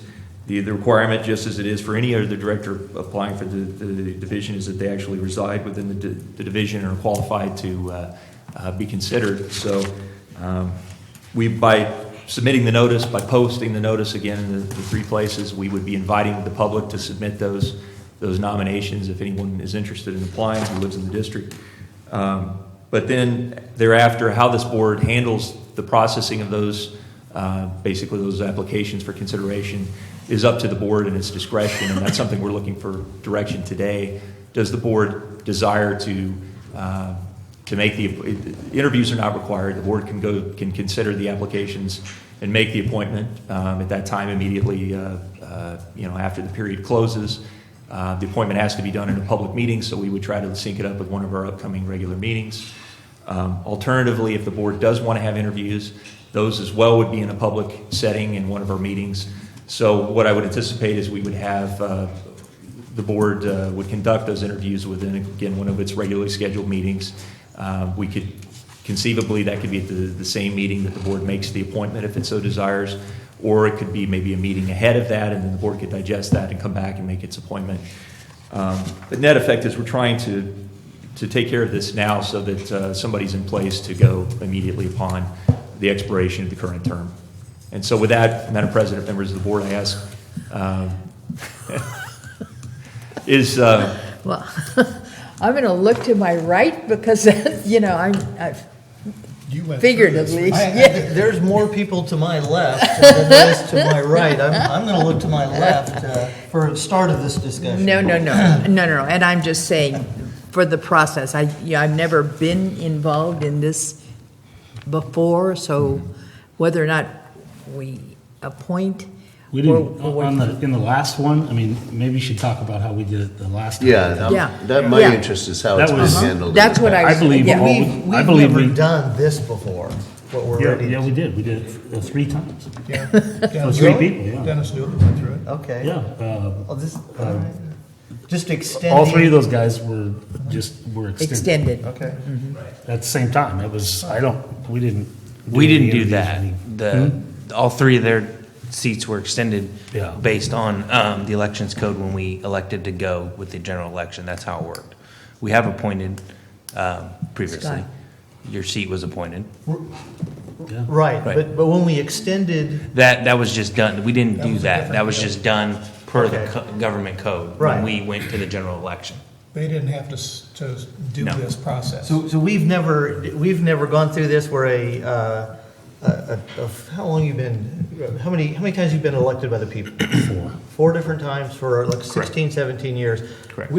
It just seems like an odd thing for the election code to call for a member of a board who's been elected by the people of his constituents four times over a 16 to 17 year period. They wouldn't look at how many times Jeff has served. No, the election board is not. No. Is not, just we're extent to, this is just an odd request that it's in our hands. And I have a very good idea of what my opinion is and on how to do this. I do think I would like to appoint, or have the opportunity for the board to appoint at its earliest opportunity. And post this, post it on the 19th or before, and then what is our closest meeting to that December 4th date? It'd be the 9th, I believe. The 9th, and then have an action on our agenda for the 9th to entertain any letters of interest that we've received in the meantime, and to take care of the business on that same date, the 9th. And we can, Director Edelman, I think that's, yes, we certainly have to let, any other member of the public who wishes to be considered to submit their name and qualifications. But that timing, the timing of when the board wants to consider making the appointment, and does it intend to conduct interviews as part of that Well, process? that was is my really, those are point. only the Yeah. two questions we need, because as soon as we know when you want to consider it, and if that is going to be the meeting, November 9th meeting, at the earliest opportunity before the vacancy occurs in December, we can work back from that to meet our requirements and posting everything within the time required, and getting the information to the board to consider with its agenda packet for that meeting to see anybody who's applied for it. But the decision now is what are we going to do or going to do? And I can comment. Appoint, or are we going to? Oh, I was gonna say, I can interview? comment. Director Ratterman was appointed, then his seat, and then he was only appointed for a short term, and then his seat was vacated again, and he had to be reappointed, or somebody else was reappointed. Oh. In that process, we did not do interviews. We did, as Dave indicated, we took interests from the public, set a date. The public, whoever was interested, had submitted their application, could come to the meeting at that point in time. And then the board decided to appoint after looking at who had requested to be appointed and looking at the candidates. But there was no interviews done at that time. And that was the last appointment we did, correct? Yeah, that was the last time we did appointment. Because then you would have to go through a whole process of what will the interview be comprised of? I mean, what are you asking, and is it qualifications? Is it Well, this? one thing yeah. I want to make clear is I will be seeking that seat. So, I mean, I would prefer we do this, as soon as it's possible, as opposed to Oh, waiting to go late. absolutely. Because if you guys do decide to go through interview process and that sort of thing, I mean, that could end up, who knows how that could blow up. So you want to move it up, so to speak? Yeah, I would rather, just for my own, future plans, I'd like to know what's going to happen. No, I didn't say we would do interviews. I just said if we decide to go through that, and we'll find out. Scott, you're saying, Director Ratterman, you're saying that you just want to. Yeah, no, I, in the best interest of moving this board forward and keeping our long tenured board member, I'm going to elect that we not do doing interviews at this point in time. In a year from November, allow the public to speak, and if they decide they want to replace this board member, then let it be done then, and not by us 1 year early. And I think it's important to remember also that we've got, this whole mess got us off cycle on the elections. Right. Where we end up having 4 board members run at the same time, and that's, I don't think that's good for the district, because there's just so much knowledge can just be gone, in one election, and the way it's supposed to be is 3 run every 2 years, and then 2 run every 2 years, and this will put Mr. Ratterman and I back. On the Because 3-2. he hasn't even run for a 4-year term yet. Have you? No. It was a 2-year term when the 4 of us ran in 2014. They ran for a 4-year term. I ran for a 2-year term. Again, And so the this will election board- allow us to get and that back was on to that get us cycle. back on cycle. The same thing that this action here is trying to do. All right. Matt, Director String. have we had a situation in the past where the board has interviewed potential candidates? They have. Yeah. Yes. Many Yeah. times, many times. Okay. So I assume then that a whole protocol system has been in place? No. It was Questions have been developed? No. I'm an interview guy myself, and I prefer to interview. I think that's where you learn the most of folks, and the cream floats to the top in that process, so to speak. But that's me personally. So we have, as Mona indicated, I think we've done it in the past. We do not have a standard protocol. Each board decided how they want to do it at the time, and so there's nothing to follow. If you were to ask Mona to pull out the list of questions in the process, and we do not have that. This board did interview me as a candidate in 2011. In July of 2011, there was 5 or 6 letters of interest that came to the board. By the time the interviews came around, I think there was 4 myself and 3 other individuals who had shown an interest and were interviewed. The way those interviews went were the candidate being interviewed, or the candidate being interviewed was in the room. The other, well, in our case, it was 2 stepped out, and one of them was interviewing by phone. So we stepped out of the room, and then so the other person wasn't there during the interview to hear the questions.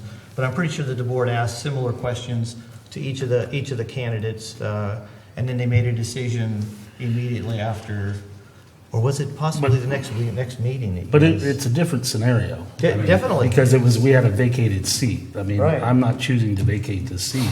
You know, this is, the county Right. caused this And then- mess. But but we did have a very similar scenario, because when you were appointed, it was only for a very short term, and then your seat vacated again. And that was And- because only the person who had vacated his seat was the only person who had signed up for the election. Right. And so Right. no one else was past the date where I could sign up for the election, and so it was just, And the second time, we did not do interviews. right. So in the situation, I guess my point is, in the situation where we're similar now, where we have a sitting board member who's been there, that vacates for a reason, we didn't do interviews the second time. Who's been there and is interested in moving forward in the seat for continuity purposes. And for continuity purposes, I certainly recommend that we keep Director Davidson in his seat for this one last year and let the public decide when and if they, in the general election. Okay, so now 2016. we'll hear from Director Mills.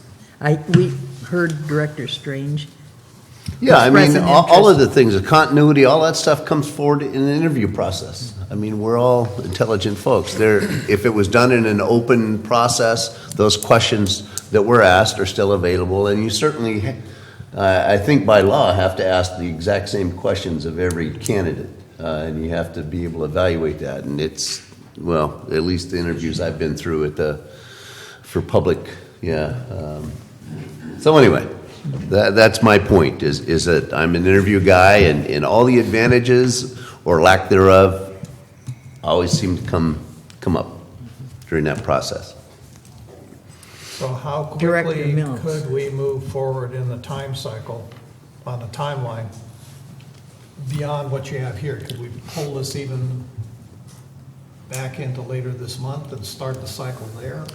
Unless Matt says otherwise, my interpretation would be we could move forward with the direction that we received today and release that notice for 15 days, and then whenever is the earliest opportunity for the board to consider the applications that have been submitted, that would come back before the board. So I would anticipate we could do it in October, and we have 2 board meetings in October. Matt, do you see any? We can't appoint, Can't Yes, officially make the appointment. right? Can you? You can post a notice prior to the vacancy, but it has to be at least 15 days Right. before the vacancy. But we can't take any action until the vacancy. So we could, I guess is your question is, could you ask for people to submit their applications? Yes. Could you potentially do interviews before? Yes.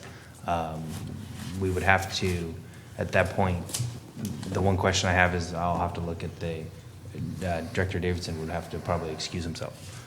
From what? From the interview process. You would have to step down Oh. if you were Well, I'm submitting, not. if you were submitting your I don't application. support the interview process. Right, I but, thought, yeah. I mean, you know. In fact, let me I ask think a the one question. question Is you it should fair ask for is- him to vote on this Do the people today? elect you? Yes, The answer is Because he's a yes. seated member. yes, Okay. that's fine, but if he were to interview himself, he That would. would But he can do vote all the on the time. process. Yes, today. He he- can vote on the process That's fine. today. Well, I think just see to, this. to be sure that we keep it totally open, the interview process should be something to be included if the board so concurs. It's just to be sure that everybody's got a fair chance that makes an application, that we have a chance to talk to them. Doesn't mean we agree, it's just, we have, be an opportunity is all. So it's, and to Terry's point, I think that the interview process should be part of it.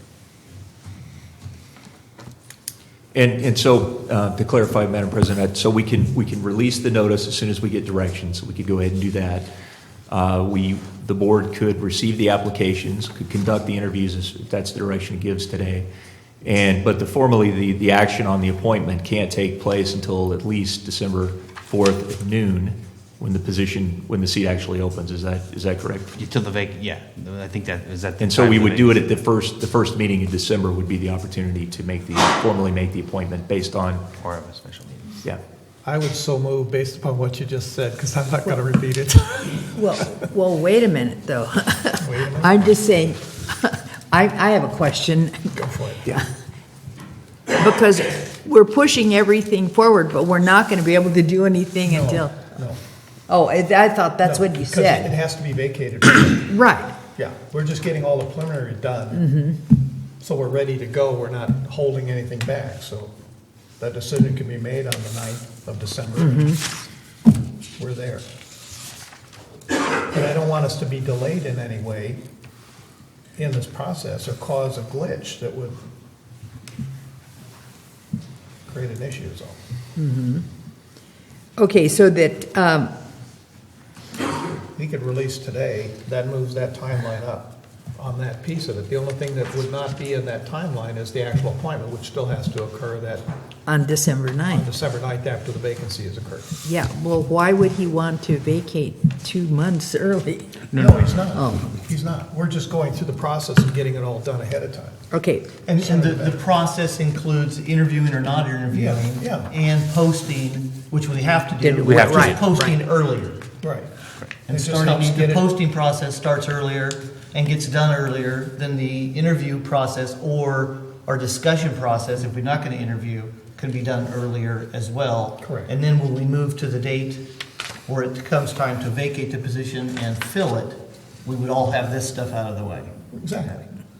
And what's the motion that's on the floor right now? You stated the motion. no, he stated it. No, because if the motion includes interviews, I'm not going to second it, and not going to look for a second. If it doesn't include interviews, I will second it. Well, my motion would be to include interviews. Okay, so where are we with motions and, all that, the We're moving potion the and the motion? timeline up to release, that everything that we're going to try to get done will be done in advance of, or earlier than he has on this list, so that when we get to the 9th of December, we will already be prepared to make a decision. There won't be any glitches in or vacancy, other than that initial vacancy of that seat, but we can't take that action until then. And you and I agree that the interview process is just, to me, it's a courtesy to anybody who applies. But that would be the only other thing that would be included. Okay, then you are prepared then, Dave and Mona, to set up a schedule for us to post Yes, the and what- availability and How long do applications, how long is the period for application? 15 days. At least 15 days. Yeah. I mean, you Well, I could thought go had to longer no- than I think you had 15. to notice it for 15 days. You have to give at least 15 days before you're going to appoint. So if you're going to ask for applications and cut it off at a certain time, you should at least give at least 15 days. So you So you can can- open it and close it. You don't open it early and it stays open until No, a certain no, date. no. You Yeah. can actually close it. Okay. 15 And that is, days. we're sure of that? That we don't have to, we Yeah, we can can, close it after 15 days, no matter when we start it? I believe, I think that's right. Okay. And if there's no other interest, there's no need to interview. I mean, Correct. it's- Correct. To me, it's just professional courtesy.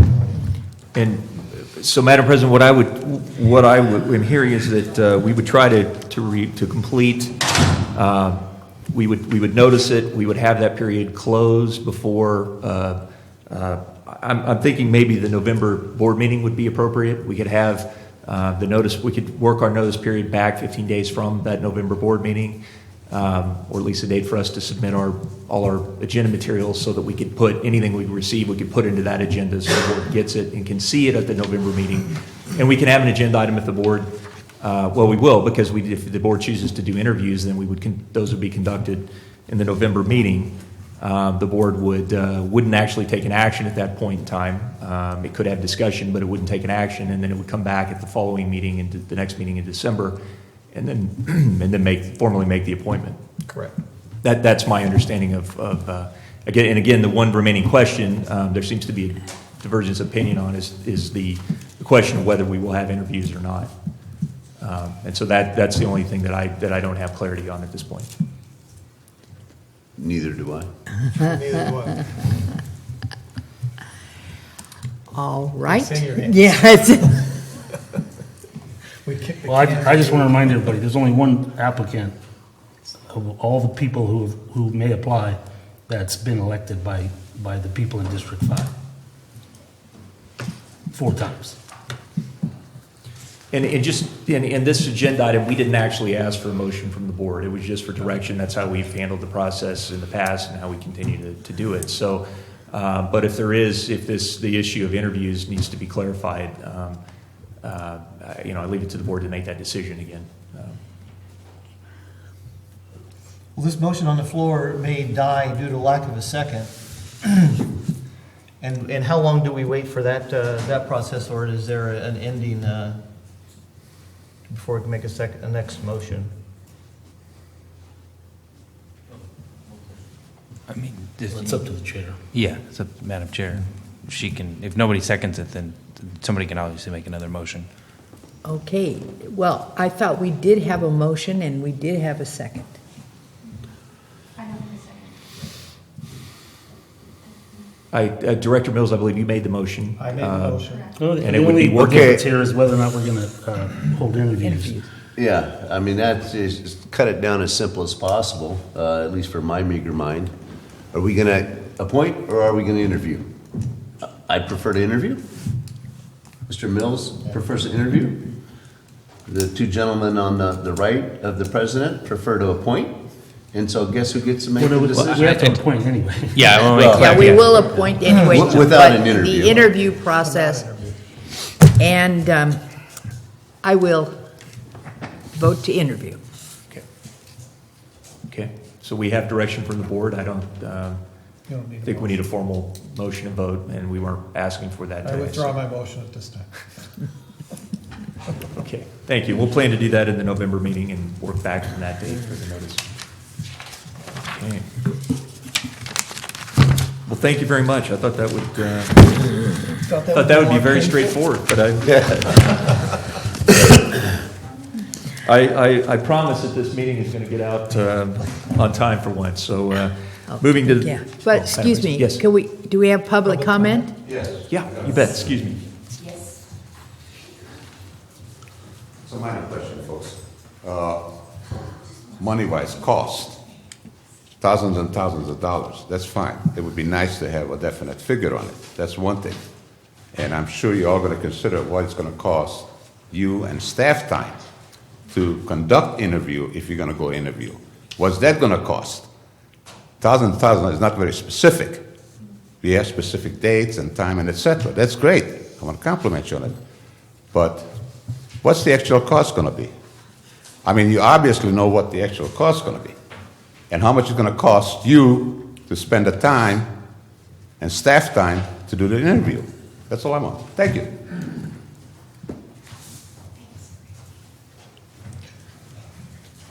That's an easy one. Why don't we address that as we go? We ignore Peter quite a bit, but this is an easy one that we can address before the next public member decides to start talking.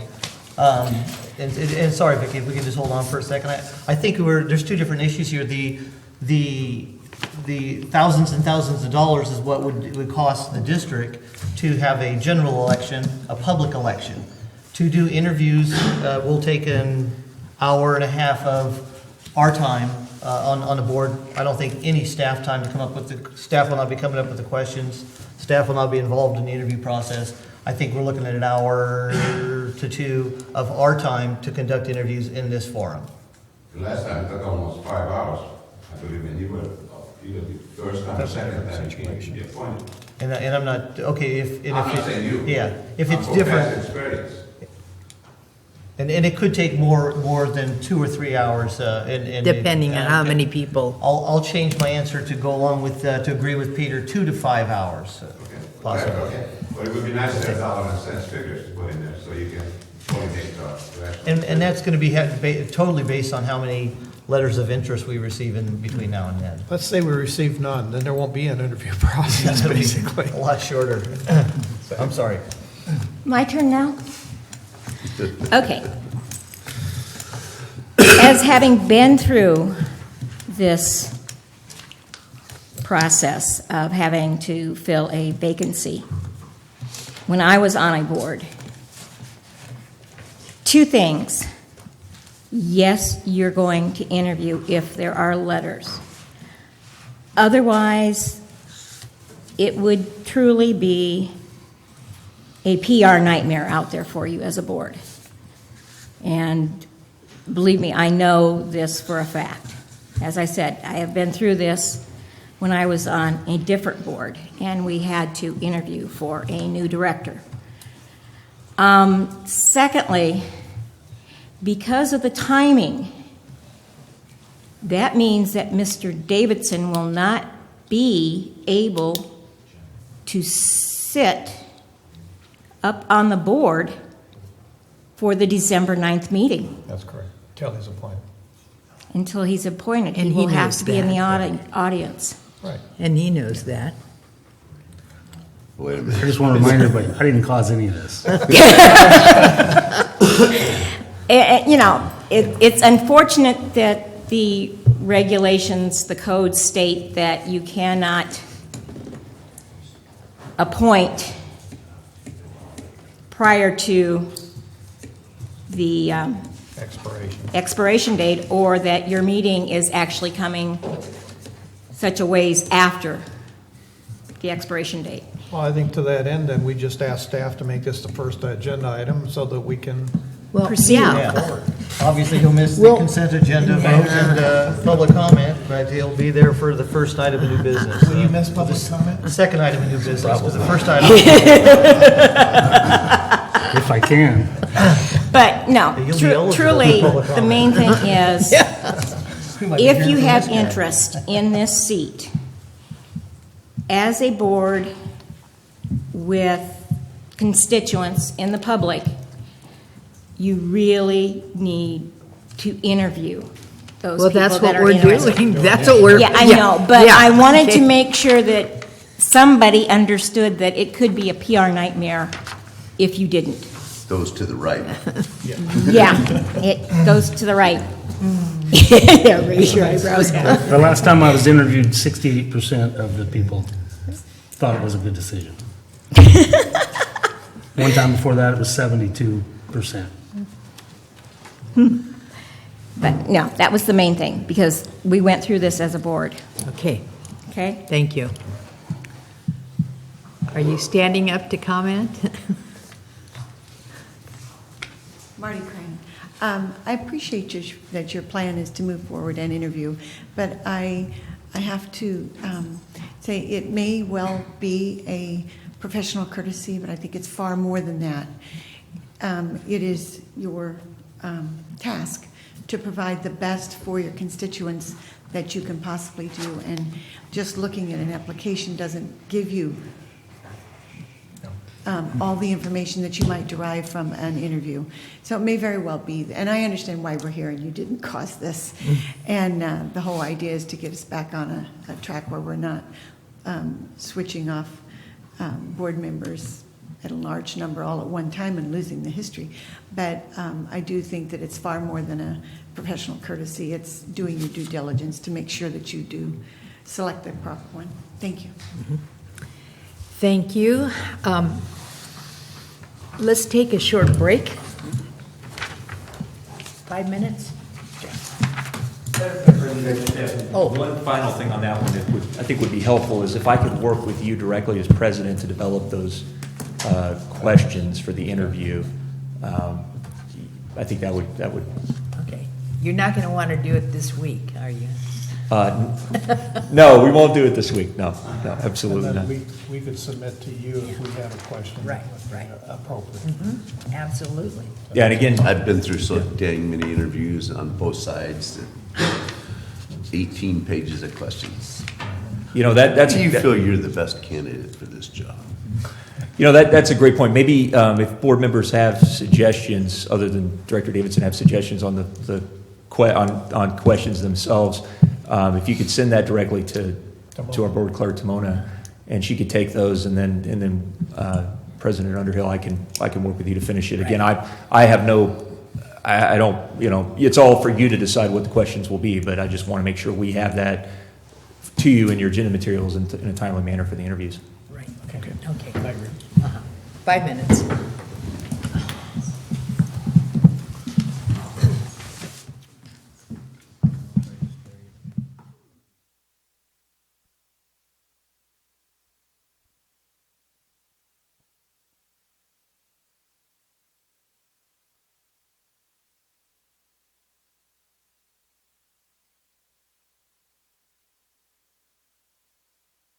Action regarding Aqua Joint Powers Insurance Authority's Commitment to Excellence Program. David. Thank you, Madam President, members of the board. This agenda item is to consider entering into a program that's offered by the Aqua Joint Powers Insurance Authority. As you're probably well aware, Aqua JPIA is a joint powers authority that exists for the purpose of doing risk pooling for insurance programs for members of Aqua who elect to join the JPA. And that's something this district has done and it did in the past and has been a member for some time. And we obtain our liability insurance, property insurance, and workers' comp insurance through their programs. As we recently saw earlier this year, that based on our loss history and the fact that we've had a good record with Aqua JPIA, we actually received a refund check that they come back and calculate your loss against what they'd estimated and how they had calculated it in advance, and we got a refund. So, What was that refund again? How much? it was just shy of 50,000, as I recall. 49. It was a lot of money. Yeah, it was, and Good job. yeah, I know. And that was confirmed by Aqua JPI staff that we recently met with. That they said, you guys have done a night and day difference between what we initially saw when we came out years ago and what we see today. And I got to give the credit to our staff, to our operations, our utility staff, and Bill for the number of things that we've done to make the workplace safer. But the reality is, there's always things that we can do to get better. And that's really what this is about today, and in trying to make our workplace safer and to reduce the severity and the frequency of loss events that happen. So, damages to property or injuries to our employees or to the public, those kind of things are something that, I firmly believe that, the safety of the people we serve and our employees is absolutely the highest priority. And this program allows us to get better in our practices.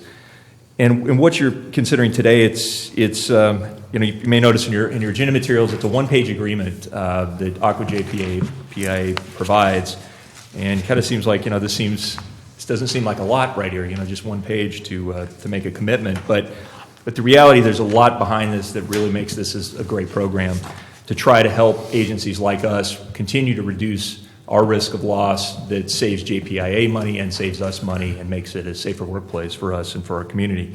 So what you're being asked is to sign off and to join this program. They ask for a commitment by each board member and by the general manager to make a public statement that we are committing to this program. And really what it is the program provides a suite of best management practices that for several different topics. And these topics are areas where agencies like ours and any other business sees the most common occurrences of loss and the most severe losses.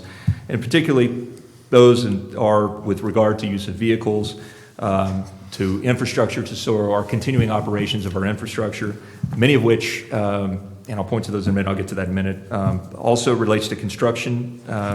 So those that we hire to do construction for us or construction that we do with our own crews, losses associated with that, as well our employment practices claims, so our hiring process and our retention and our employee policies and how we implement them. And then lastly, the falls and ergonomic injuries and things like that have become a common occurrence of injury. So the program itself, again, is based on a suite of best management practices for each of these subject areas. It's about 45 pages that it covers this suite of BMPs. And what it does for us is it would allow us to pick and choose which of these we want to implement for our agency, recognizing, each agency is unique. especially in the world of special districts, our duties, responsibilities, vary from agency to agency. The fact that we do wastewater and water operations makes it a different could be a different suite of recommendations that we would adopt as compared to an agency that only does water purveying. So what we would do is take these suite of recommendations, and at a staff level, we would evaluate these, and we would also work together with the Aqua JPIA staff, which we have an excellent relationship with. We recently had them out. They tour our facilities on a periodic basis to evaluate things that should be addressed to reduce our risk of injury and claims. And, I'll give you, for example, one of the last time that they came out, one of the things they noticed was that on our lift stations, we have some potential risk of arc flash with potential electric shock to those in operations staff who have to operate that facility. And you'll see one of the recommendations in the best management practices for infrastructure is to deal specifically with that and reduce those risk of injury. And we have that as that's one of our projects that's actually already on our R&R project list that the board adopted last spring was to actually do that, to implement these improvements to make our workplace safer. So some of the things we're already doing, some of them we can do better by really trying to focus on how do we do it, could we improve upon that, and then some of them are going to be new additions that we may not be doing at all right now.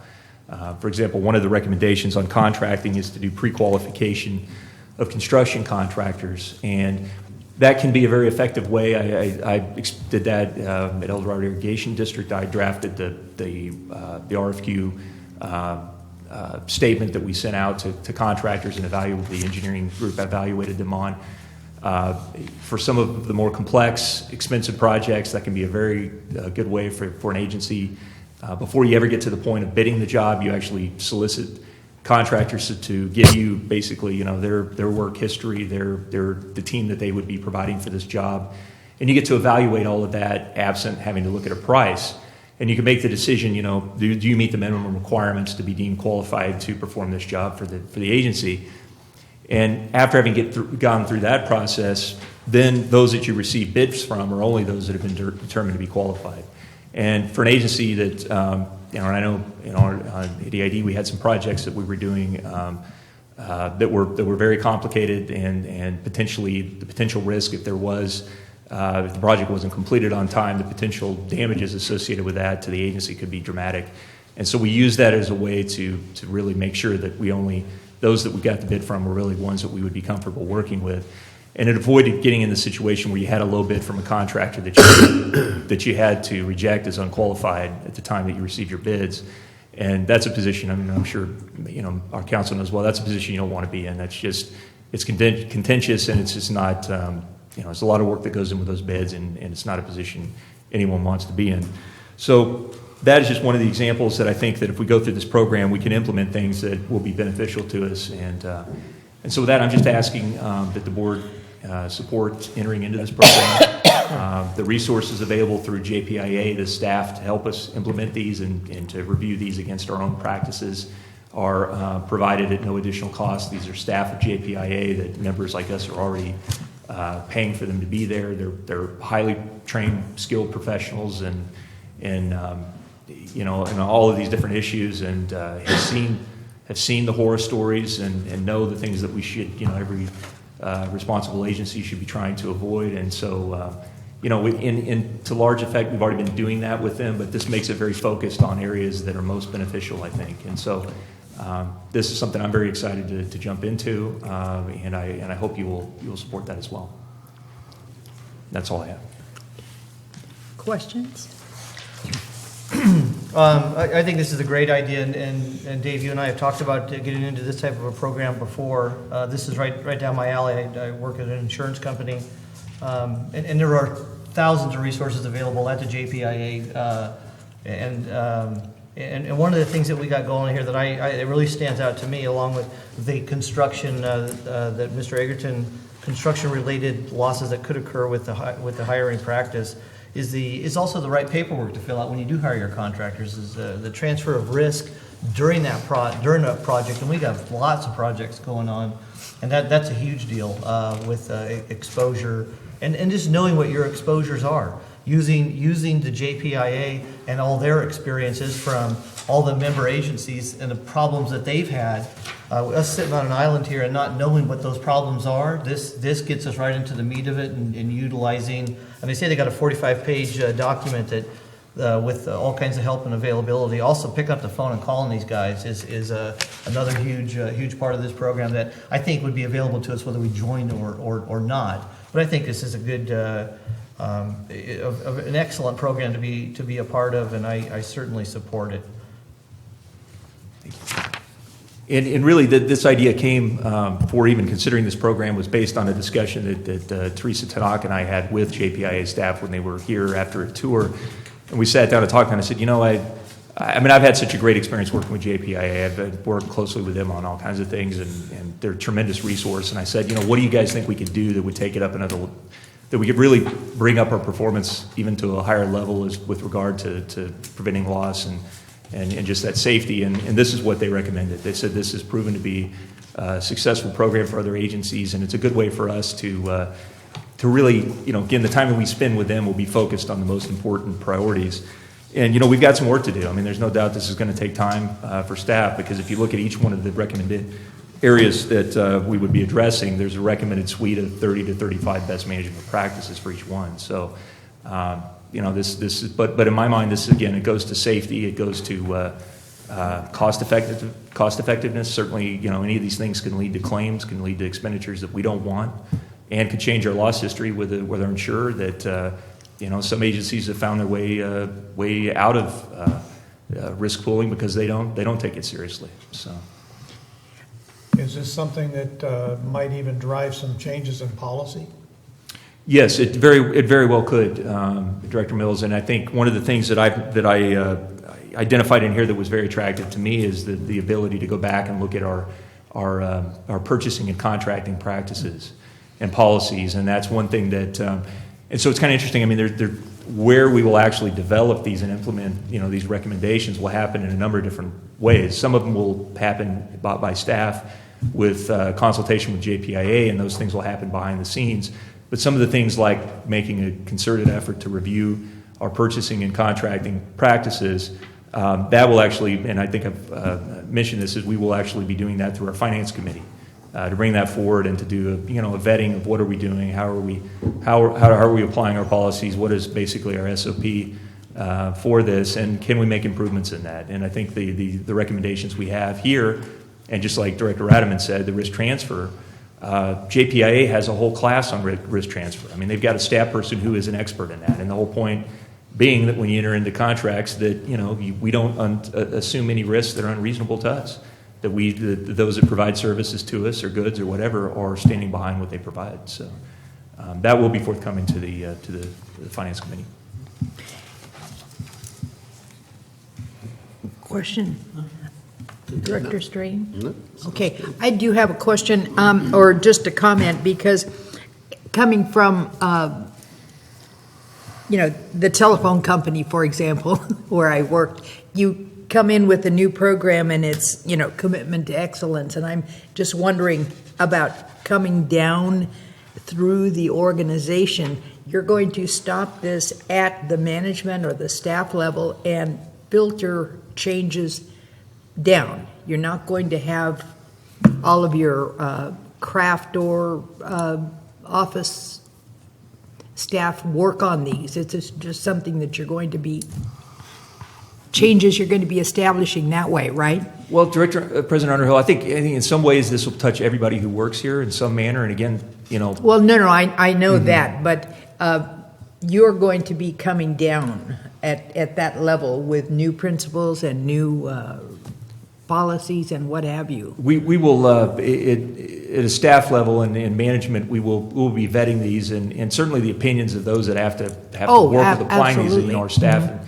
In the field in particular, are critically important to the success of that, and their support and buy-in for it, I think, are also part and parcel. And that's why I really want to be clear that, for me, the most attractive thing about this program is that we can, if there's anything we can do to make our workplace safer, and if this means that we get one less injury, to me, it's worth it, and whatever time that means that I and my staff have to put into this, it is worth it. So, and I think what we'll do is as we implement this and go through it, I'd like to come back to the board with periodic check-ins to let you know what are we doing, and if if we bring something forward that we're asking the board either as an information item or is to request authorization to make some kind of a change, whether it's policy or practice or something, I want to make sure that we note the fact that it was developed through this effort. It's part of what we're doing here. So we will be citing back to this regularly. Well, I move we adopt the Commitment to Excellence program as stated here. I see nothing but advantages. Second. Call the roll. Public comment. Oh, excuse me.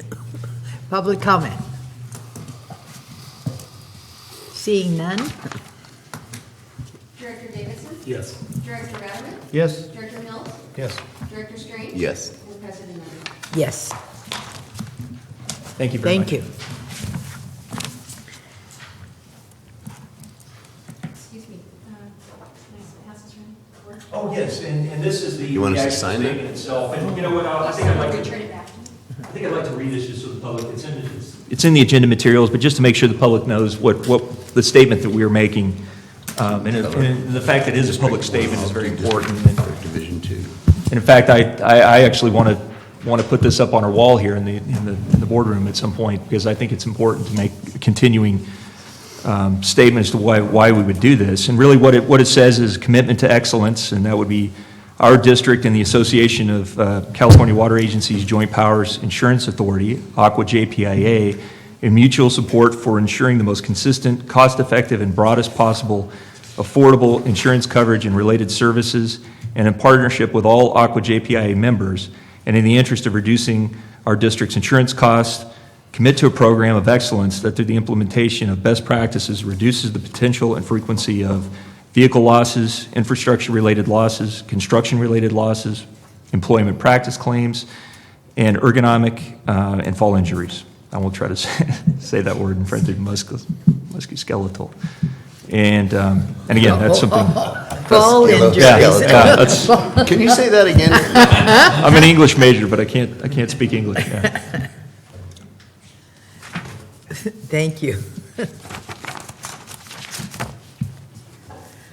Whole business, we have nothing to report.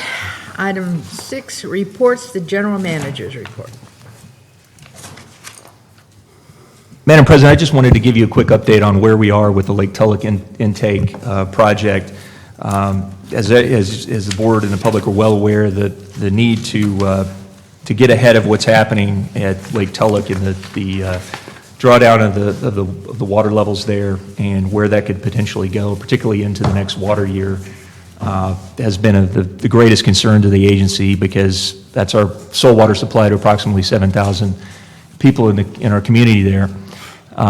And so we've made that an extremely high priority. The board has made this part of our R&R rehabilitation and replacement capital program, and has made it an emergency project as well, so that we can move as quickly as possible. Just to let you know, right now our greatest concern, and it actually has been for some time, but again, is what are the temperatures like downstream of Tulloch? And there's a target temperature. It's my understanding, I think, and Director Strange, you're certainly much more knowledgeable of this than me, but my understanding is it's 65 degrees is a target for the salmonids that are coming into the river system to spawn, and that's what they're trying to achieve. So how much water they release from Tulloch as well as Malonis immediately upstream, and is largely driven by that, trying to achieve those lower temperatures in the lower reaches of the Stanislaus. Dr. Mills, I know you're tracking this very closely as well. Certainly information emerging on a daily basis. And, our district really said, we don't want to be reactive to this. We want to, we don't have a lot of time, but when we found out in the spring this could happen, we want to get ahead of it and do our best to try to prevent any catastrophic consequences to the community. And so that's why lowering the intake has been a high priority project. We're actually going to be mobilizing materials on site. The pipes will be coming in later this week.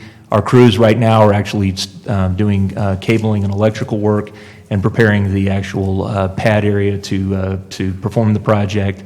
I'm so impressed with the work of our crews, our construction staff, our electrical staff, right of way and acquiring the water right of way necessary to make this happen.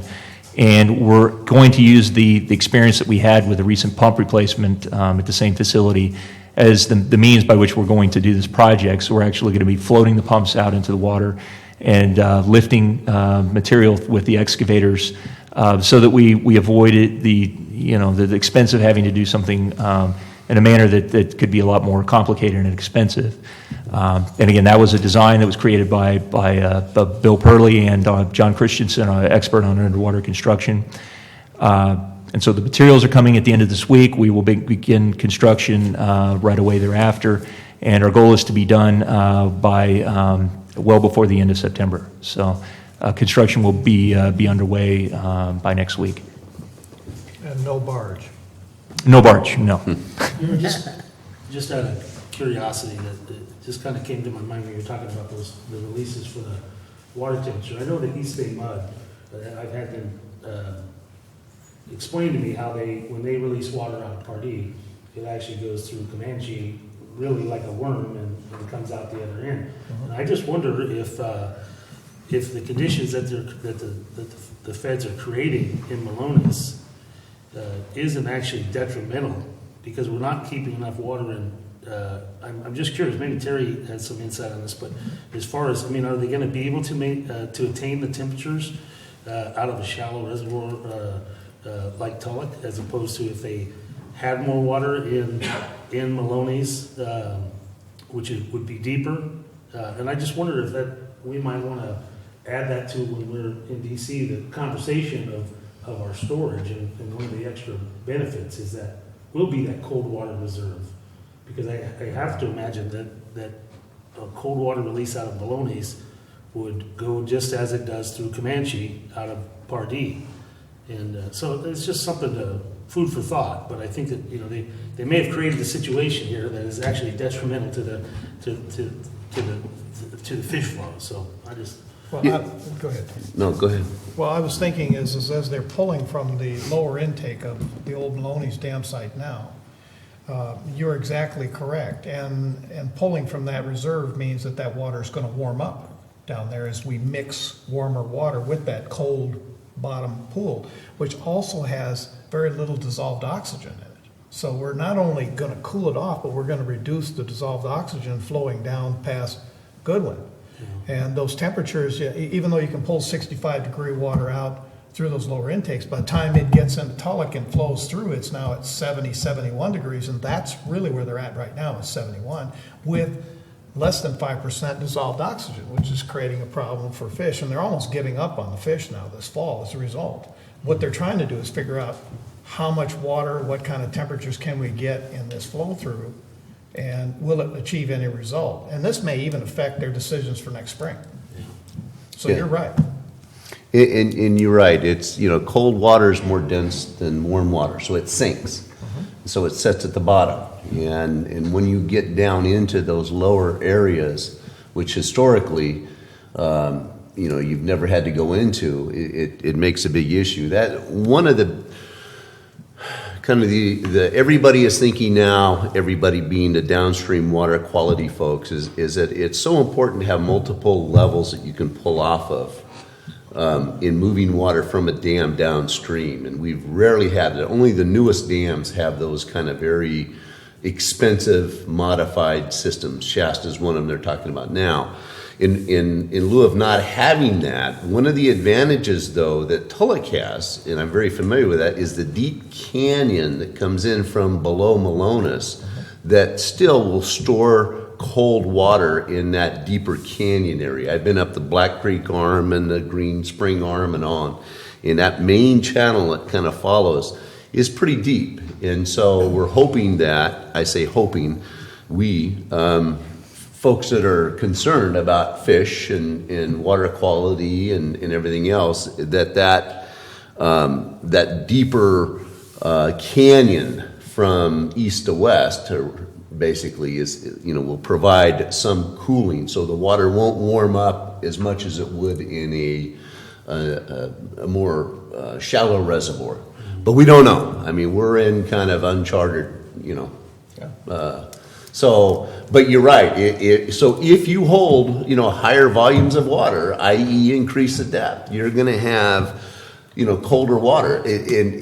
Colder water holds more oxygen as a general rule, but you can also have the way that these lakes layer and all, you can have dead zones or very low oxygen in a cold water strata, that isn't going to do you much good too. And that's one of the advantages of all that water running, at least through the Tulloch Powerhouse stuff, is you're getting it oxygenated pretty well to then carry it through Goodwin and down. Well, I just think we need to really think about how we want Malones to look, and then use whatever arguments that we can. And I just think that might be one that we can add to our discussion when we're talking with the regulators and such. Because I do think we're going to have to get more vocal about when we're going to be able to retain water out of those reservoirs. I mean, we should be lobbying our federal representatives to allow us to retain water sooner than what they're planning on right now. So. Well, the nice thing is that they're still generating power out of Maloney's. I don't know how. But having them do that means they've got to keep Lake Tulloch's level up. They just have to. Yeah. So that's a win for us. But I've been watching we them want every both day, lakes to be honest, hoping that they will not stop generating, because that's the key to our success at Tulloch. And I can't, thank you very much, Director Davidson, for queuing up the conversation on storage at Malones, because, and that's what we've said all along, and truly, we need to have access to some amount of storage within that reservoir as a backup to our water supply that we divert out of Tulloch. And, it just makes too much sense. I mean, we need to have the ability, a reservoir with that kind of footprint on our counties. And I look at, our friends from Tuolumne. I mean, it affects all of us, and yet we don't have access to storage there right now. So, and those kind of things that you're talking about are exactly what we're thinking about heading into our visits in Washington in a couple of weeks or month and a half. When will that be? I saw. Our visits will actually be there the second week of October. Okay, that's soon. Yeah. The 8th and 9th. And that's all I have. Thank you. Board reports. I have nothing. Next week, we have a camera meeting here in this room. It'll be on the 16th. So it starts at 2:30. And then coming up after our next CCWD meeting, we do have the MRA meeting, which CCWD is hosting in Moqualamy Hill at the Leger on Friday. That'll be, I think it's 11 o'clock. 25th, Friday the 10 o'clock, 25th. 10 o'clock on the 25th at the Leger. That's for the MRA, Moqualamy River Association. The East Bay Mud Barbecue, and I'd encourage all of my cohorts here on the dais to attend. It's very nice function, a good chance to meet all the good folks at East Bay Mud, as well as our surrounding areas. They're having their annual barbecue on Friday the 2nd. And that brings us to the Washington, D.C. trip, which would be meeting with our key legislators on the 8th and 9th.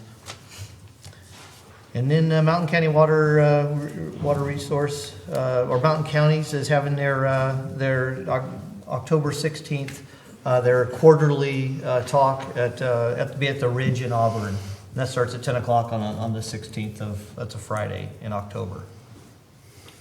That's all I got. I did have a comment.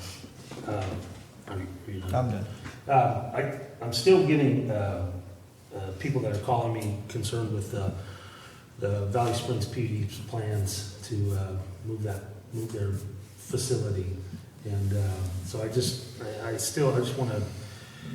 I don't know what. We're not really invited into this conversation, but one of the questions that's being asked of me is how much we would charge, to treat their effluent. Kind of in the same way Blue Lake Springs is operating. They would maintain their infrastructure, and we would treat their effluent. And what would that charge look like? And I think that that's one of the alternatives that they should be discussing. I don't know if we ever took a look at what the rate would be, understanding that we would not be maintaining their infrastructure, that they would still have that ability. There just seems to be the public doesn't feel in Valley Springs, and I know this is Director Radman's area also, but they just don't feel like they're being given any information about what the long-term costs are going to be on this facility. And there's 275 ratepayers. They're looking at borrowing or getting granted, about $8 million, but several million is going to be the existing ratepayer share in Valley Springs. Again, there's 275 ratepayers, so they're concerned, and I just want to make sure that we're prepared to provide them with these questions or with these answers, even though they may not be asking us the question. I think that we need to be prepared to do it, because I think that there's going to be pretty significant public outcry when more of this information comes out, and it just seems like they continue to make progress, and it still befuddles me that they're making progress on a secondary treatment facility, on Cosgrove Creek. I just can't believe the state is going to ultimately approve that, but so anyway, I'm going to continue to harp on that, so I just want to make sure that we're keeping apprised of what the progress is, and we can help them. If there's any way we can help them, I think we should be trying to do that. So that's it. And Director Davidson, we did submit comments on the draft EIR when it came out on that and a number of different issues. And Peter Martin and I actually sat down with their consultant and staff and went through it. We still haven't received a response on the comments yet, so I'll keep you informed once we get that. Well, maybe we should ask them to respond, because that was 7 months ago. I mean, they should have It was, and we submitted our comments much more recent than that, but they'll have an obligation to respond to them as part of the final EIR, so we'll definitely be monitoring that. Do we want to eventually look at that being an agenda item? I'll let Dave decide what he. At some point. Yeah, I mean, I will. If there's anything new to report at the next meeting, I'll certainly make sure that we at least have a GM report. Yes. Okay. Well, maybe when they respond to you can have that as a discussion item. Okay. Sure. I mean, Are they open to discussion? Have they approached us, or we approached them on this? I know that I've discussed this with you also and provided a couple documents that I was aware of, and that actually show this being a less expensive route for them to take, but I'm not quite sure how in-depth that study was or how far into the future it looked as far as maintenance of this new plan. But anyway, I'm very interested in this topic moving forward as well as you might know. You bet. And I know there's and Bill Perley, Utilities Director, spent a lot of time on this with them as well and going through it. And I think what's most appealing right now to them is the prospect of grants to do the project. And so I understand that's guiding a lot of their decisions. But we have talked some about that. What does it mean to the ongoing operations? Do that you're going to have to expend? What would be the opportunity to partner with us? We tried to put that in front of them as really an alternative to consider through the EIR, and I'm hopeful that was at least helpful in that effort. And we'll definitely let you know what they come back with. I think it is something we want to know. Good. A few things. Director Ratterman stole some of my thunder, or at least lightning anyway. Not a big deal. With the different meetings coming up, Cameron's probably going to discuss more of the Wild and Scenic bill coming out of appropriations. Is that right, Dave? Still hasn't passed. Or still hasn't passed, or at least an update on that. Okay. So I think that'll be interesting to see how that comes through. The RCD in Tuolumne County hired Stephanie Seuss as their water coordinator person for that position. And so I think Stephanie's going to do a great job. She's got a lot of experience with some of the tribes, around there and all.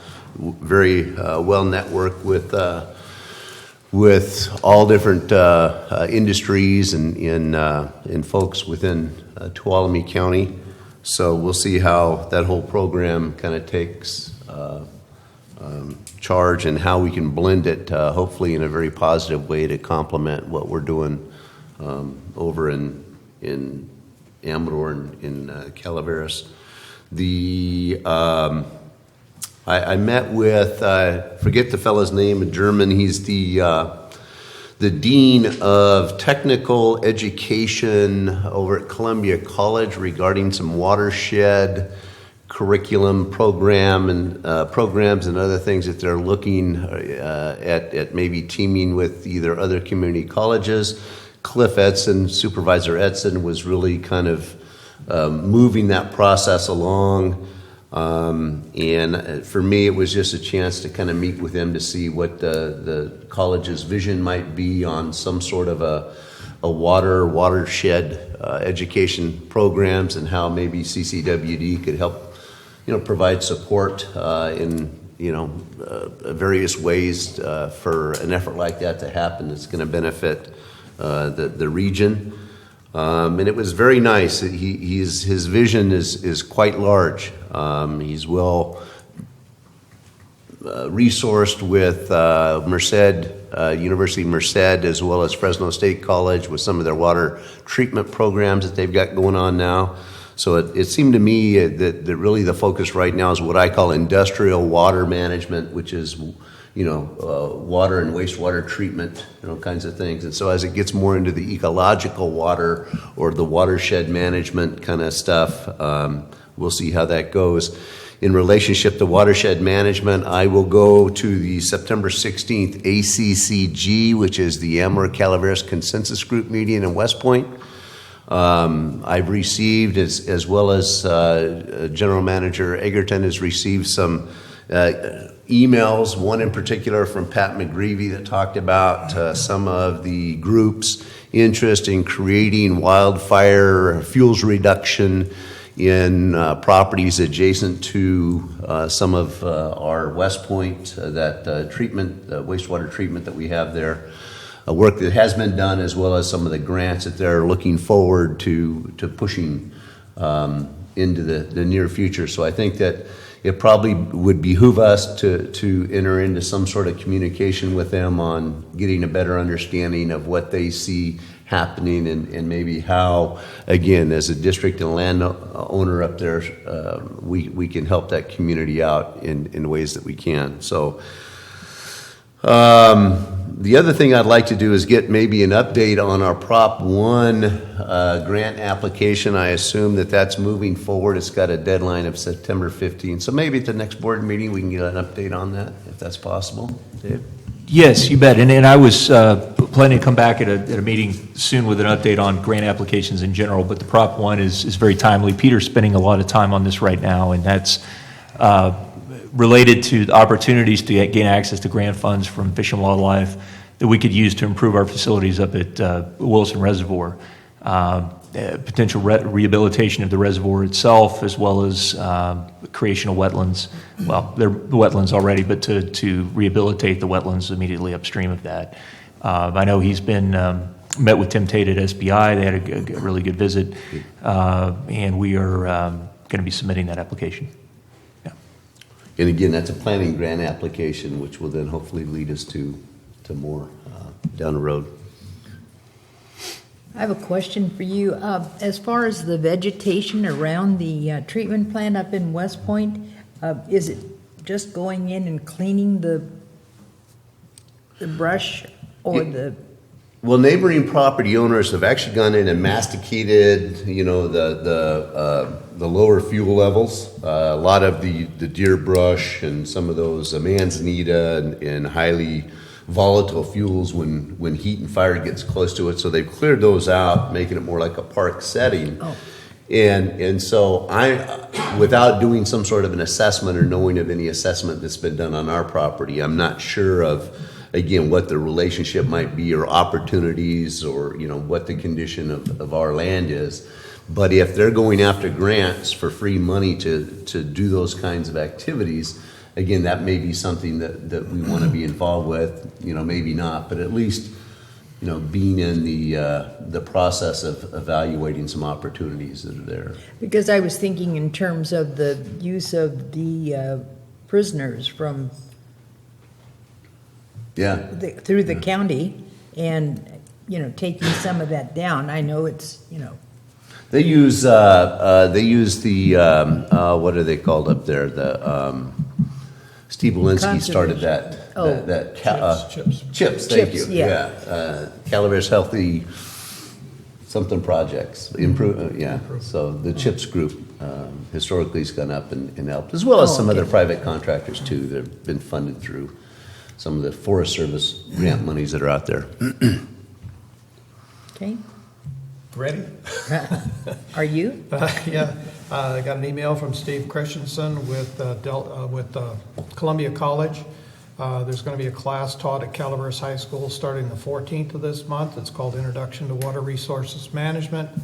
The class is an overview of water careers, pathway to planning. And please understand that it's currently under-enrolled.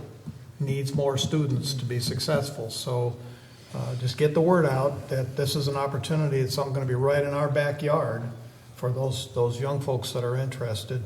Highway 4 Corridor Committee, you and I were there, and there was a lot of discussion on GIS. That seemed to be the whole topic of discussion, pretty much. And everybody's trying to wrap their head around the idea of institutional knowledge does not need to sit with people. It needs to sit with things like GIS. And that there are agencies where people have been employed there for their entire careers, so they know the nuances and the details, but if that information is not put into something other than their brain when they leave, all of that knowledge is gone. And Director Davidson alluded to that background and knowledge and how important it is. So I think the agencies are trying, especially for those that don't have GIS, are trying to wrap their head around the idea of what is this going to take and what do we want it to look like and all of the parameters. That may end up being something we need a consultant to just figure all that out for us. The county was there and kind of told us where they would be in all of this process, but we also have to think about Homeland Security and some of our information and how it's able to be relayed to who. So it was really a good, well-rounded discussion. We even had 811 there discussing how they would play a role, and I don't see where they would fit at this point, but it's still important to have everybody have a chance at that conversation. I also may not be here the 23rd. I have potential jury duty. So that's all I have. Okay, as I said in the beginning or earlier in the meeting, logging jamboree was wonderful or big success in Ebbets Pass. And one of the questions that I asked Joel to research was, what did that do to our water treatment? Because again, there were thousands of people, and we talk about this, during the summer, and this was our last big push. And so I'd just be interested in that. One of the things that I picked up from a meeting, I'm sure this is going to really impress you. There was an article in the Washington Post. The federal government conducted a national amenities index, and Calaveras County ranked number 14, and that's through the United States. And this pertains to the physical rather than the social or economic environment. I don't know why. Thanks for clarifying. It's a measure of the physical characteristic of a county area that enhances the location as a place to live. Environmental qualities: most people prefer mild sunny winters, temperate summers, low humidity, topographic variation, and an access to a body of water. So we're there, you guys. Who were the 13 individuals? Well, listen, Ventura was one. So that's, Thanks, Santa Barbara. Where they have no water. Right. So that's all I have. I'd like to add a couple things. Klaus Tinbergen is the dean over in Calaveras, or Columbia, I'm sorry. But Lumberjack Day is October 3rd. Yes. Over in West Point.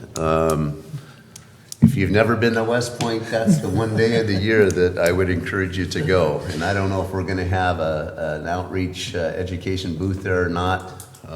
It may have to be armored to some degree. No, I say that jokingly. But the fire station there has a great barbecue, and our fill station is right outside, our tank fill station is right outside that, the barbecue there, barbecue venue, or the fire station in West Point. So it's an all-day event. There's usually a soapbox derby and a parade early in the morning. It starts about 8, parade about 9-ish, I think. And the logging competition. CCWD director. Yeah, and there's logging competitions, yeah, Yes, yeah. So it's kind of cool. Okay. So that's information, future agenda items. I know, I thought I heard some suggestions for future agenda items. I think we gave it to him. Okay, We gave them to him already. all right. Next board meetings, Wednesday, September 23rd. This is a board workshop, R&R project update. And then Wednesday, October 14th, at 9 o'clock, the regular board meeting. Item number 9, closed session. Conference with real property negotiators, Government Code 54956.8, property APN 044006031, San Andreas. Under negotiation, price and terms of payment, negotiating parties, Dave Egerton and Robbie Creamer. Any public comment on closed session? Seeing none, adjourn to closed session. Are we going in the other room?